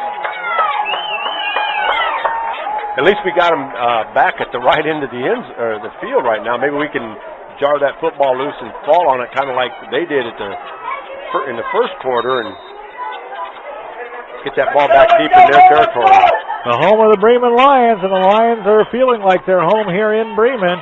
as we are on the road. The Lions with the lead and the ball. And Hawani with the carry in the backfield this time.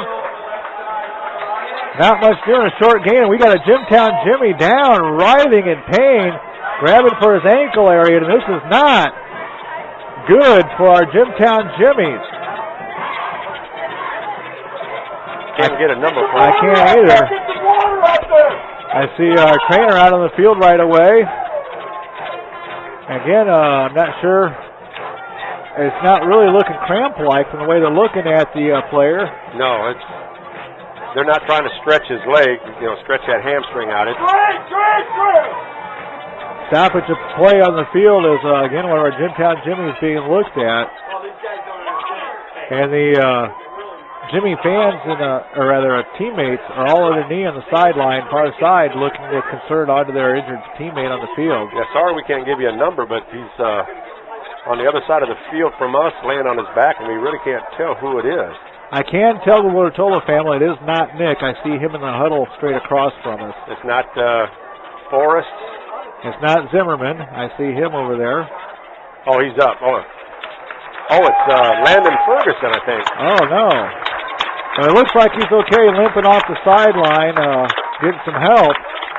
Yeah, that's a good sign. At least he's walking. Maybe twisted his ankle or something. I was afraid maybe reminiscent of that young man from Culver last week. Yeah, that's what the first thing that flashed through my mind, the way he was wriggling around on the field and grabbing that leg. Hopefully he'll be able to return to the lineup tonight. Right now we trail at 18-7, second down and 6 for Bremen. Going from our left to our right are the Lions with the football. The ball on the 14-yard line. Handoff to the end around, straight ahead they go. No, it was Leeper faking the handoff on the end around, and he keeps it himself. Not much doing, about a half-yard gain, bringing up third down and 5. And also, Deb Lortola, I want to let you know that, yes, Beth did make us homemade cookies. They were some of the best homemade chocolate chip cookies we ever had. In fact, I gave 2 to Jeff. I gave 2 to Bob, who wolfed his right down and demanded a third one, or else he wasn't going to call the rest of the game. Oh, no. Oh, that's not what happened? Oh, okay. But it was something along those lines. Maybe I just thought that's what Bob was going to do, so I gave him a third one before he could. Well, and there will be air in your tires when you go out to your vehicle. There you go.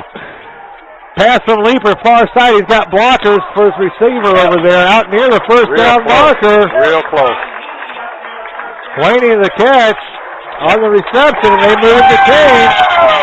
Time an enemy of our Jimtown Jimmies, and so is this offense for Bremen, picking up key third downs when they have to. Yes, they are. It looks like Andrew Trotter came in for Ferguson, and on that last play, the previous play, he was able to turn that play back inside where they were able to stop the runner. But you're right, they're picking up the key third downs when they need to, keeping this drive alive. I guess Nick's cousin Danielle's having a birthday. Congratulations and happy birthday, Danielle. Happy birthday. Hopefully we give you a Jimmy victory, but we got to come from behind to do it. And Bremen, a short carry ahead. The fans here in Bremen wanting a penalty against our Jimmies for leading with the helmet there, and a little bit of a late hit on the play, but no flags come flying. Yeah, actually, I think he kind of tripped and fell, one of those where you just, you could tell it was not an intentional hit. Second down and 8 for Bremen. 10 minutes to go, and they're going to take every second off that clock they possibly can. Yeah, I don't think you're going to see a lot of passing. You may see 1 or 2, and hopefully if they do, we'll pick something off here. Our Jimmy's not able to come up with a turnover in this contest tonight. Bremen coming up with 2 of them. He's rolling and out. Capitalizing. Leeper throws it near side, complete to Zach Renner. Another big first down yardage for the Lions. Out to the 39-yard line. Wow, just keep it moving. John Michael Moore almost batted that away, but just missed it, and the receiver was able to pick it up, catch it, and pick up another first down for the Lions. Bremen play calling exquisite tonight, calling the passing plays at just the right time. Yeah, they're keeping Jimtown off balance all night long. They've kept us off balance. The one thing I'm surprised of is the protection they're giving their quarterback. Our front line not dominating like they should be. You're absolutely right. Leeper under center, man in motion. They fake the handoff on the end around and run it with Molbash straight ahead. Nothing doing. Tackle that time, Matt Hill from the corner coming up and helping out. Along with Big Derek Brothers. Yes, it was. Landon Ferguson in on that one as well. Again, Bremen now facing second down and 9. 8:55 and ticking. Fourth and final quarter of play. And our Jimmies trail it by 11. That's a touchdown, a 2-point conversion, and a field goal that we need to tie this one up. Or 2 touchdowns to win it. But first we got to stop the Lions, who take the play clock down as far as they can. Second down and 9. Got a blitz. Reaper hands it off. Big hole and a gain of 6 on the play for Miller, I believe it is. Check that, number 15. Yes, it is. Braxton Miller the carry. Bremen's just doing a really good job of calling the right plays at the right time. We had a blitz on, and he just ran right through the gap where the linebacker vacated and had to have the secondary come up and make a tackle on that, or else that would have been a much bigger play. John Michael Moore made the tackle for our Jimtown Jimmies. Bremen with the football again. Third down and 4 to go for the Lions. They pitch it out far into Miller. Braxton with it. He gets the corner. And Braxton Miller off to the races. And Bremen puts the nail in the coffin. Ladies and gentlemen, can you believe this? Listen to these Bremen fans.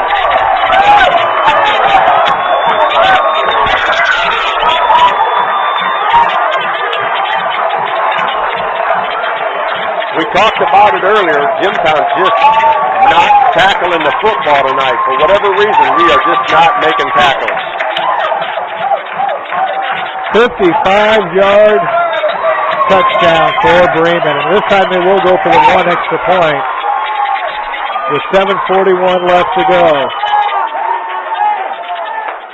And I'm totally in shock here, Bob, as our Jimmies really getting manhandled by a team I didn't expect them to be manhandled by. No, and I think that's what's surprising. Not necessarily that we're losing this football game, but the way we're losing this football game. Extra point good. And our score now 25-7. Absolute shock here in Bremen as the Lions fired up on senior night. Taking it to our Jimtown Jimmies. Boy, they sure are, too. As they huddle up on the sideline, all fired up with the coach. Coach gives them a little pep talk, and they get ready to come out and kick this one away. And again, I'm at a loss for words, Bob. It doesn't happen very often, but right now, I really don't know what to say or how to explain. I can't either. What's happened to our Jimmies tonight? You know, I can't either. I walked through the building before the game started, and, you know, the kids were all out in the hallways and stuff. Jimtown players were outside the locker room, and, you know, as I walked by, I said, "You guys going to win tonight?" And they were very confident, and, you know, they were quite adamant about they were going to win, and maybe I should have asked Bremen the same question. These kids came to play. These Bremen Lions came to play tonight, that's for sure. Well, absolutely they did, and, again, Bremen with the lead, getting ready to kick off to our Jimmies, and you never know, you might even see an onside kick here just to make things even more interesting. And now, Lake getting a tee out there for the kicker. Now 2 of them come flying on the field. So he throws one back, and they put it out on the tee and get ready to kick it away now to our Jimtown Jimmies after a little bit of confusion. And again, our Jimmies need a big break here. They'd love to see one returned all the way by our Jimmies returnees. We've got Emerson back there, and I believe John Michael Moore back there as well. Yeah, we got the guys that can do it. And they pooch kick it forward.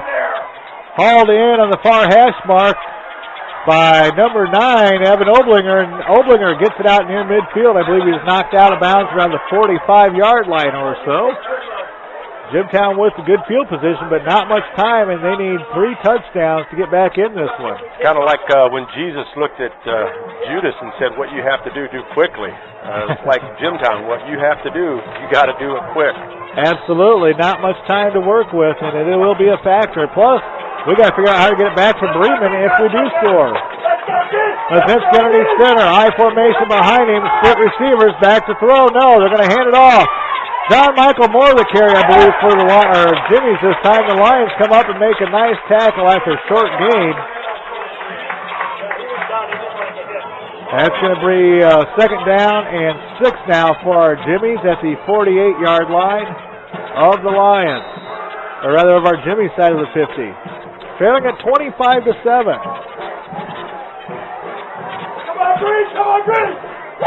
Got a great game for the Lions fans.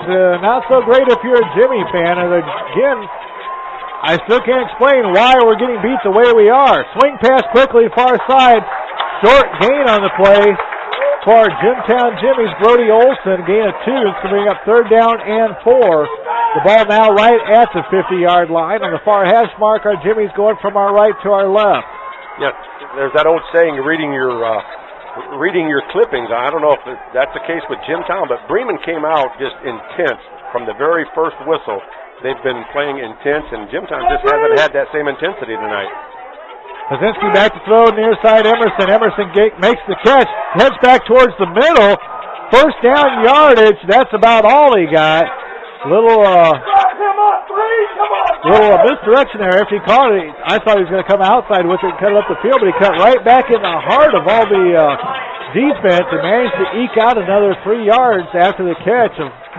Good for the first down, nonetheless. The ball at the 45.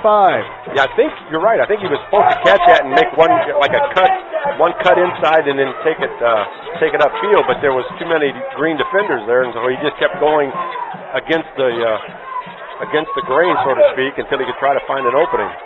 Lazinski back again to throw, rolls out right, looking downfield, tucks it and ducks it. Get out of bounds. Protection, goes down. Don't know if he got out or not. I see one official stopping the clock, and it does with 5:45 to go in this contest. That's going to be a second down and call it 2 after an 8-yard run by Brian. Second and 2 for our Jimmies. The ball resting at the 37.5-yard line, but again, 5:45 left in the game, and not much time, down by 3 scores. Yeah, right now, Jimtown's just playing for pride, playing to that they need to believe in themselves right now. They're kind of questioning themselves, I would think. Come on, Jimmies. California's praying for you, an email says. Completion to Hill. Hill on the near side cuts it across the middle. And he's going to pick up around 8 yards on the play. Another first down, yes. First down will stop the clock long enough to set the football and the chains. Our Jimmies need to hurry and get set offensively and ready to go with the snap. Clock starts. Our Jimmies taking too much time in the huddle still. Play just now coming in 6 seconds after the clock started. And Lazinski just now getting it to his players. So we've lost 15 seconds now off the play clock and the game clock. Lazinski back to throw. Pressure, rolls out, lets it fly to the end zone. He's got a man. Got it! Matt Hill makes the reception. Touchdown. 5:03 to go, a 26-yard catch. For the score, no flags on the field. I almost thought maybe he was close to the line of scrimmage and maybe over the line. That's what I was thinking. I thought he was going to pull the ball down and run. And who was that? Anybody get that number? Matt Hill made the catch. Yeah, he saw Matt Hill breaking loose and threw a great pass. Max made a one-handed grab at it, was able to haul it in. And again, 5:03 left in the contest. Our extra point up and good. And score now 25-11. The time of factor was 5:03 left to go. Yeah, Jimtown needed that just to believe in themselves again. I think they were starting to question themselves, and they definitely needed a touchdown right there, and hopefully get the ball back. And I don't know,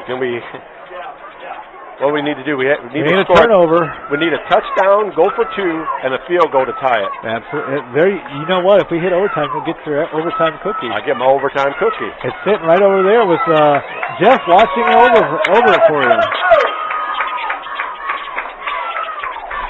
So again, after the score, our Jimmies pull within 11, 25-14, but only 5:03 left in the contest. And still needing 2 scores. Well, what do you do here, Brother Mike? Onside kick it. Because if we onside kick it and we don't recover, it's game over. Not necessarily. Bremen still has yardage to go. No matter what, you got to give Bremen the ball. It ain't going to matter if you get it to them at the 20 or the 50. You got to take a chance, and we've not taken enough chances tonight. Yeah, I think they're going to go for the onside kick. Look for the weak link in the armor. Bremen looks to defend it, and they do. A great reception by Eric Nepper, number 33, up to receive that one at the 48, 50-yard line. One hopper right to him, and he fielded it like an infielder in baseball. Yeah, he looked like a shortstop on that one. Yeah, I think what they were hoping was that ball would take a big bounce, go up in the air, because they had a lot of Jimtown kids just flying in that direction. And did not do it, and ended up right in the Bremen Lions' hands at the 49. 5:05 to go in the contest. Bremen with the ball and the lead. Well, our defense needs to show up right now. We need a turnover in the worst way. Leaper under center, fakes the pitch, hands it off straight ahead. Mulbash to carry for 5.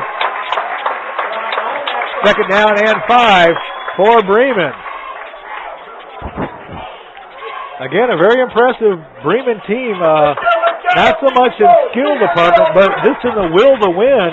And right now, they willed their way into this victory pretty much over our Jimmies. Yeah, they wanted this one. I think you're right. They wanted this one a little bit more than what we did, and their quarterback has done a great job, as Jeff mentioned earlier, making the right decisions at the right time.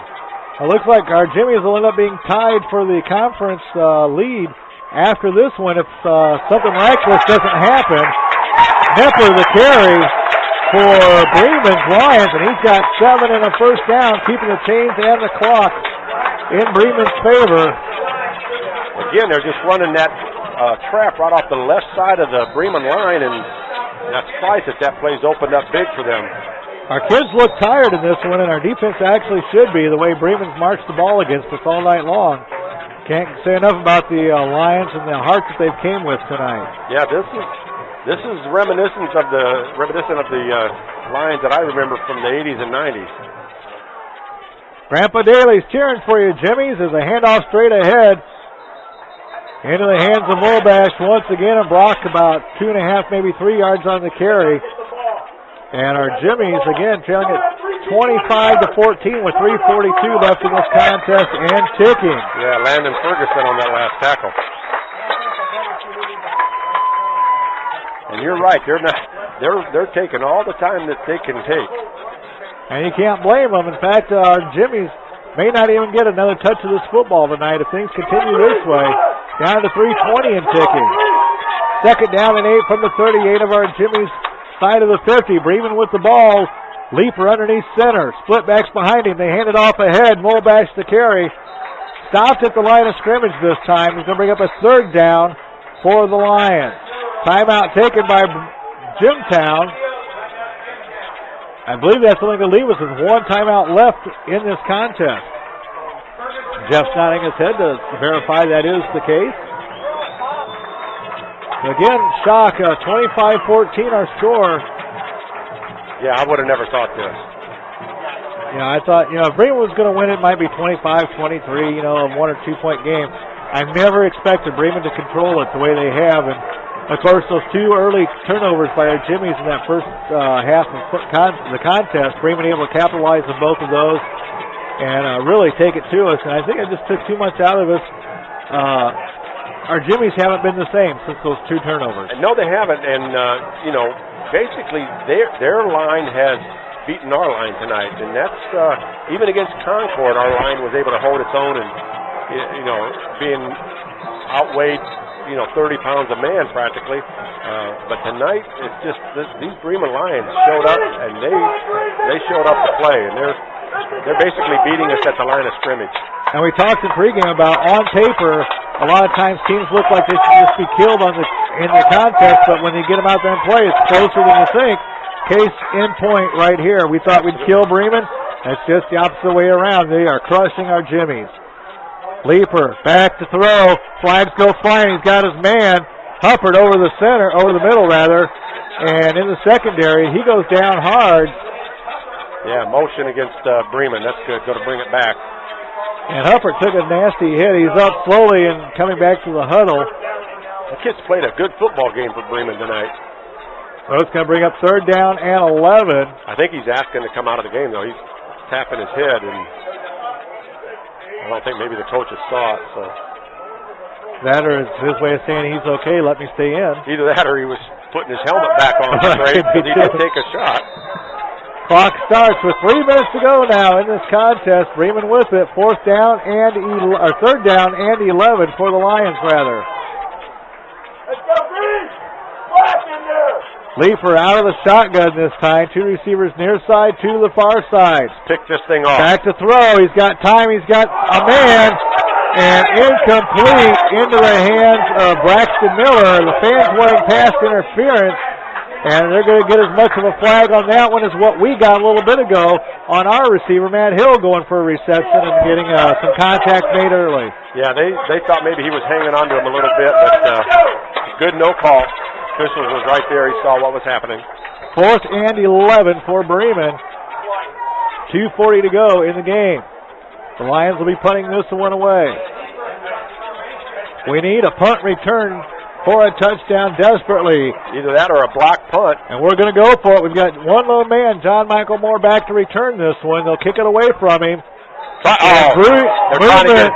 I think I saw Bremen move. I saw a couple Jimmies start to come across, but they never made it. Yeah. It will back Bremen up 5 on the penalty. Yeah, they kind of jumped at the line, and it looked like the right guard might have flinched just a little bit.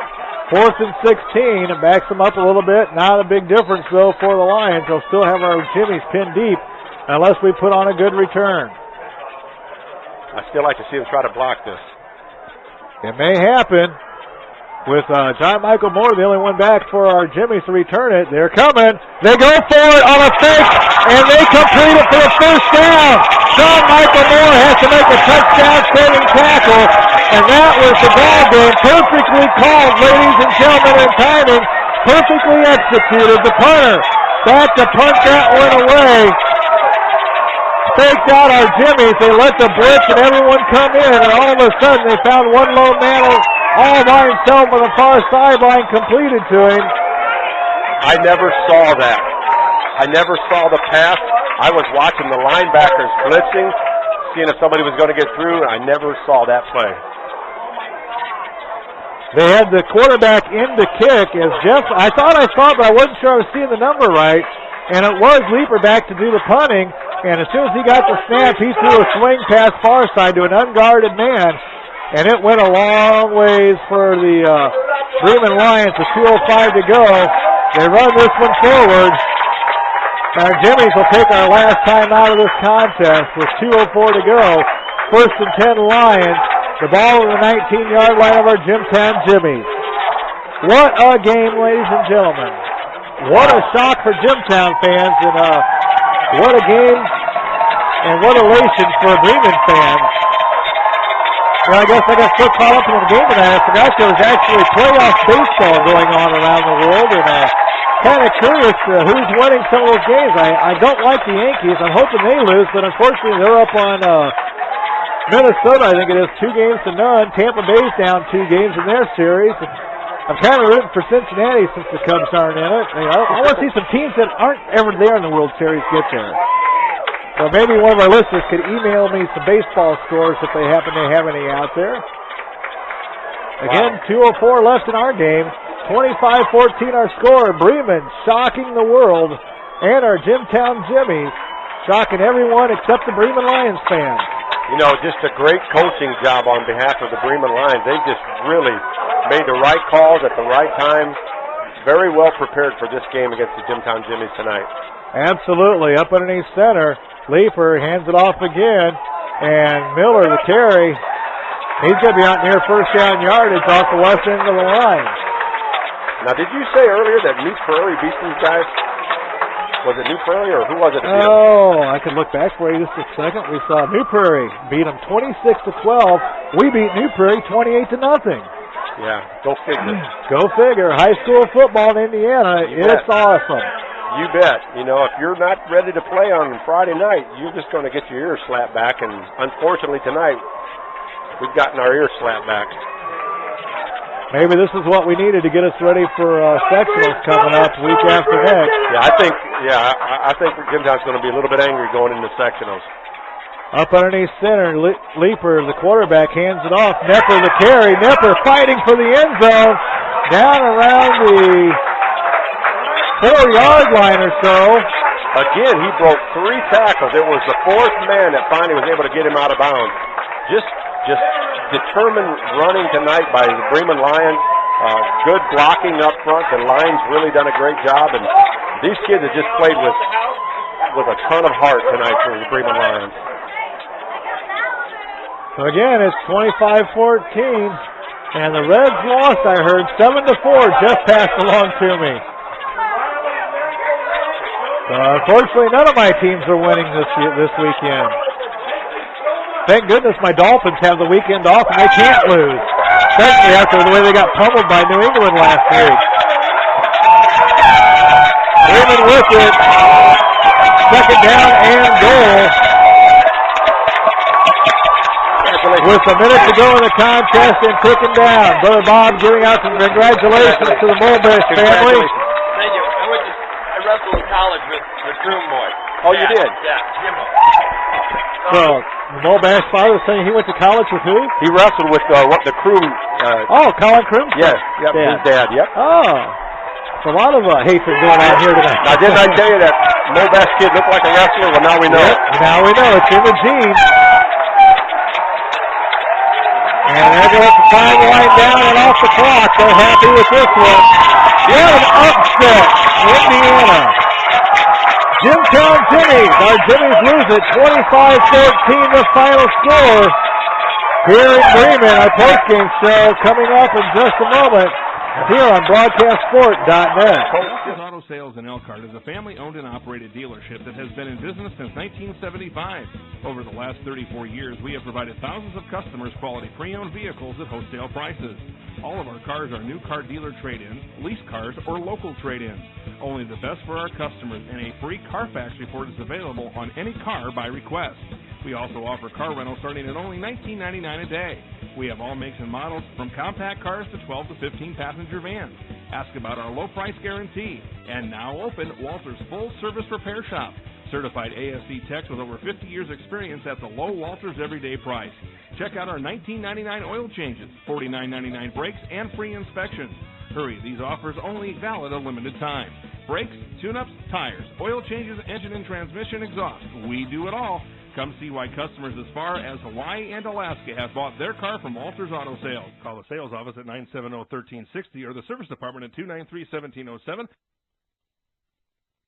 For a limited time, buy the Droid Incredible by HTC with an 8-megapixel camera, super liquid crystal display, and Adobe Flash 10.1 for just $199.99 and get any phone free, each after up to $100 mail-in rebate debit card. Visit any Verizon store, VerizonWireless.com, or call 1-800-256-4646. Rule the air. Verizon. All phones require new 2-year activation. Free phone must be equal or lesser. Droid Incredible requires a $29.99 data package. Early termination and other fees apply. Coverage details at VerizonWireless.com.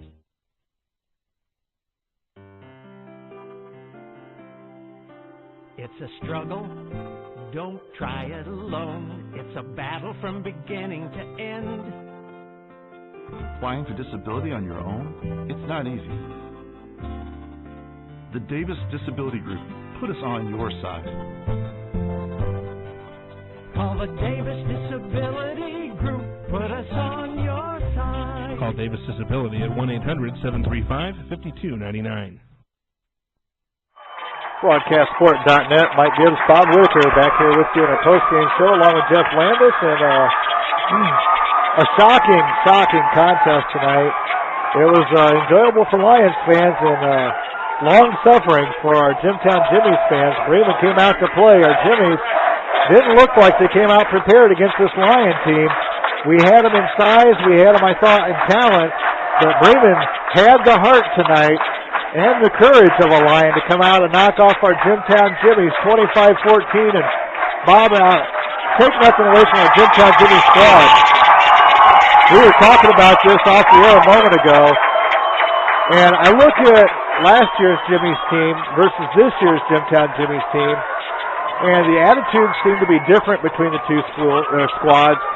And I really think last year's team that everybody thinks overachieved had a little more cohesion, chemistry together, but we're all around a better team, in my eyes, than from what I've seen this season from this year's squad, which everybody expected to go to state. If we don't start playing better than what we played tonight, there ain't no way we're going to state, and we ain't even going to make it out sectionals. Well, I tell you what, we did not play Jimtown football tonight. We did not play the caliber of football that you need to play to win a sectional, and to go from there. And hopefully these kids will go back and realize that, just because they got Jimtown on the front of their jersey and they're ranked number 3 in the state, teams aren't going to just lay down for them. And obviously we knew Bremen wasn't going to. We knew Bremen was going to show up with a lot of intensity and heart, and they played that way the whole game, and it just seemed like Jimtown could never get on track. We was hoping that maybe Nick Lertola coming back and running the ball in the second half was going to be the spark, but you're right, whatever was lacking, and we never found it tonight. And players make mistakes, off and on through the game. It's part of the growing process and learning, and, nobody's perfect. And Coach Campbell has made some mistakes as well in the coaching. He's a young coach, and he's learning some things that Coach Sharp had to learn the hard way at times, too. And Jeff made a great observation that the punter was Leaper, the quarterback, and during the play calling, when he was waiting for the snap of the football, they sent one of their ends out to the wide receiver slot. And our Jimtown Jimmies never had anybody go out to cover that. And we left him wide open for about 40 yards down the field. In fact, the only one there to stop him was John Michael Moore, our deep man, standing down at his own 20-yard line, who had to pretty much come up and make the tackle on him. Otherwise, it was all over with, and the touchdown was going to go on the board. You never let yourself get into that kind of a position, and unfortunately we did. Again, something we'll learn from, we'll grow from, and we'll move on from here. We've got sectionals coming up in 2 weeks. The sectional draw is this Sunday. But again, unless we pull ourselves together and get something going, get our attitudes on right, this Jimtown team of ours is not going to go very far in the playoffs. Well, I think they will go back and they're going to look at film tonight. They're going to question themselves. Look deep inside themselves, and I think they will be ready for the sectionals. And I think when we come out to start the playoffs this year, I'm hoping, but I truly believe that we're going to be a team to reckon with, and I think we learned a big lesson tonight. Sometimes you read your own press clippings, and maybe we were doing a little bit of that. I don't know, but I think this is a big learning. When we lost to Concord, we lost to a very good team. We lost to a team that a lot of people thought we would lose to. We lost to a team tonight that most people thought we would beat, and we need to, and I think we're going to learn from this a lot. And the Concord game, we had that game won until late in the fourth quarter when Concord scored twice on us in just over 6 minutes time, or less than 6 minutes time. But we had a controversial call there where we had the ball at midfield on a 4th down and 2 to go, and Coach decided let's go for it. And I know that was a critical point in the game because momentum wasn't on anybody's side at that time. It was waiting to be grabbed by one team or the other. And I think Coach was thinking we're going to get the first down and we're going to grab the momentum in our direction and make sure Concord doesn't get it. Unfortunately, it backfired. We lost the first down, didn't get it, got stuffed, lost yardage, and Concord grabbed the momentum all at once and just steamrolled us the last 6 minutes, scoring a couple quick touchdowns to take the lead and then another one to finish us off. And tonight, again, we let a man get out on the end of the line unguarded and burned us for a big first down, but this game really became unraveled long before that play there on the fake punt. We were in a hole early in this contest in the second quarter. We ended up the first quarter no score, but Bremen was marching the ball against us. In the second quarter, they had a nice drive going that capped off by a Braxton Miller 2-yard catch and run into the end zone early in that second quarter. They missed the extra point and went up by a score of 6-0. And then just a minute and 10 seconds later, after a fumble by our Jimmies down deep in our own territory, they had a 7-yard touchdown catch by Huppert, the tight end, with 7:10 left in the second quarter. Their 2-point conversion failed, but they were still up 12-0. And in that first half, Huppert came up with 3 huge third down conversions that kept drives alive for Bremen that allowed them to get points off of. And again, our Jimtown Jimmies could not come up with an answer defensively to the heart, the desire, the speed of Bremen. I mean, I really don't know how to explain why Bremen manhandled our Jimmies as badly as they did tonight, other than the fact that we just weren't up for this one. And sometimes that's just the case. You're right. We put the ball on the ground twice in the first half, and I don't know if that kind of set the tone for the Jimmies. But yeah, we definitely did not play Jimtown style of football tonight. And you're right. They kind of handled us. They dominated the line of scrimmage, I thought, throughout most of the game, and were able to, the second half, kind of wear us down and able to break off some big runs up the middle. And normally teams don't do that against Jimtown. And so hopefully we'll go back, we'll look at film, we'll learn, maybe make a few changes. I know, again, I go back to 1991 when we won our first state championship. We were undefeated, went into Concord and got our ears slapped back, but we made changes. Coaches looked at film, they realized maybe we had some players out of position, in the wrong position, and they made changes, and from that point on, we were unbeatable. And didn't lose again and won our first state championship. So I'm sure Coach Campbell's going to take them back to Jimtown, going to work on some things, and again, find out, do you really want to play Jimtown football? Because they didn't look like they did tonight, unfortunately. Well, Bob, you have some stats and stuff there that we'll go ahead and get to. As again, a very, very disappointing game for Jimtown fans, but still got a job to do. Yeah, we still love our Jimmies, and I believe we're going to be a team to reckon with in the playoffs. I really do. And tonight, for whatever reason, we don't know.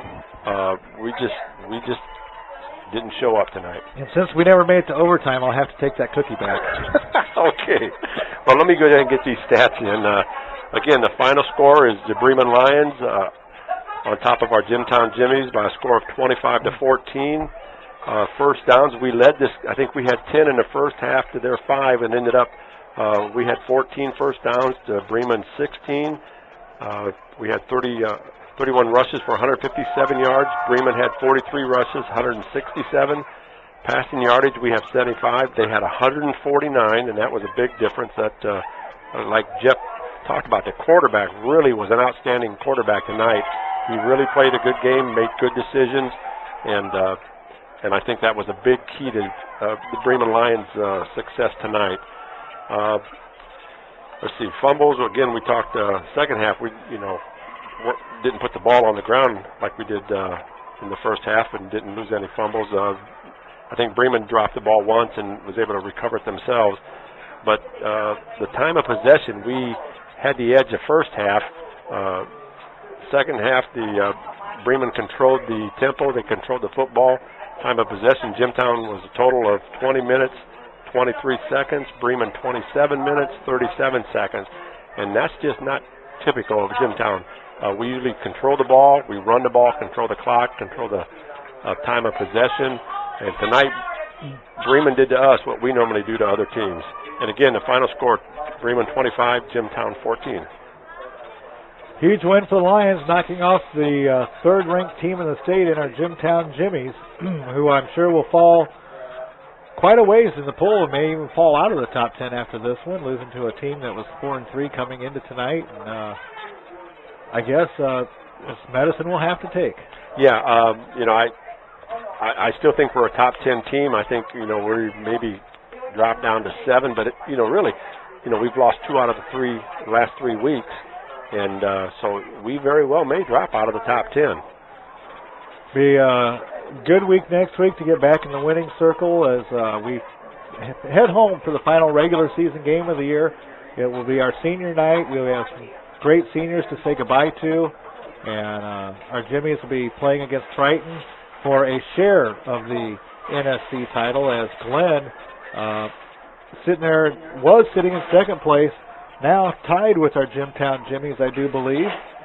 I think even Culver now, they've only had one loss, right? To us, Culver, I believe, had 2 losses Okay. in the conference.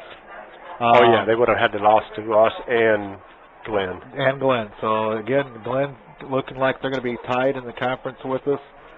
Even my scoreboard is gone now from my computer. It's disappeared, froze up. I have to get home and look and see how Glenn did tonight, if they won or not. But regardless, we'll at least have a share of the NSC title, depending on what happens with next week's contest. And maybe somebody can knock Glenn off next week. You never know. But sectionals the week after that. Yep. I really do believe we're going to be ready. I think we're a team that, even though we've lost 2 out of the last 3 weeks, you could lose confidence in yourselves, but I don't think Jimtown's going to do that. I think they're going to realize that we are a good football team. We didn't play like one tonight, but we are a good football team, and I think they're going to be ready next week, and I'm sure they're going to be ready in 2 weeks to start the playoffs. Well, Bob, you, Jeff, and I will be ready next week as we head home to tangle with Triton in our final regular season game, and we'll have some hacienda there.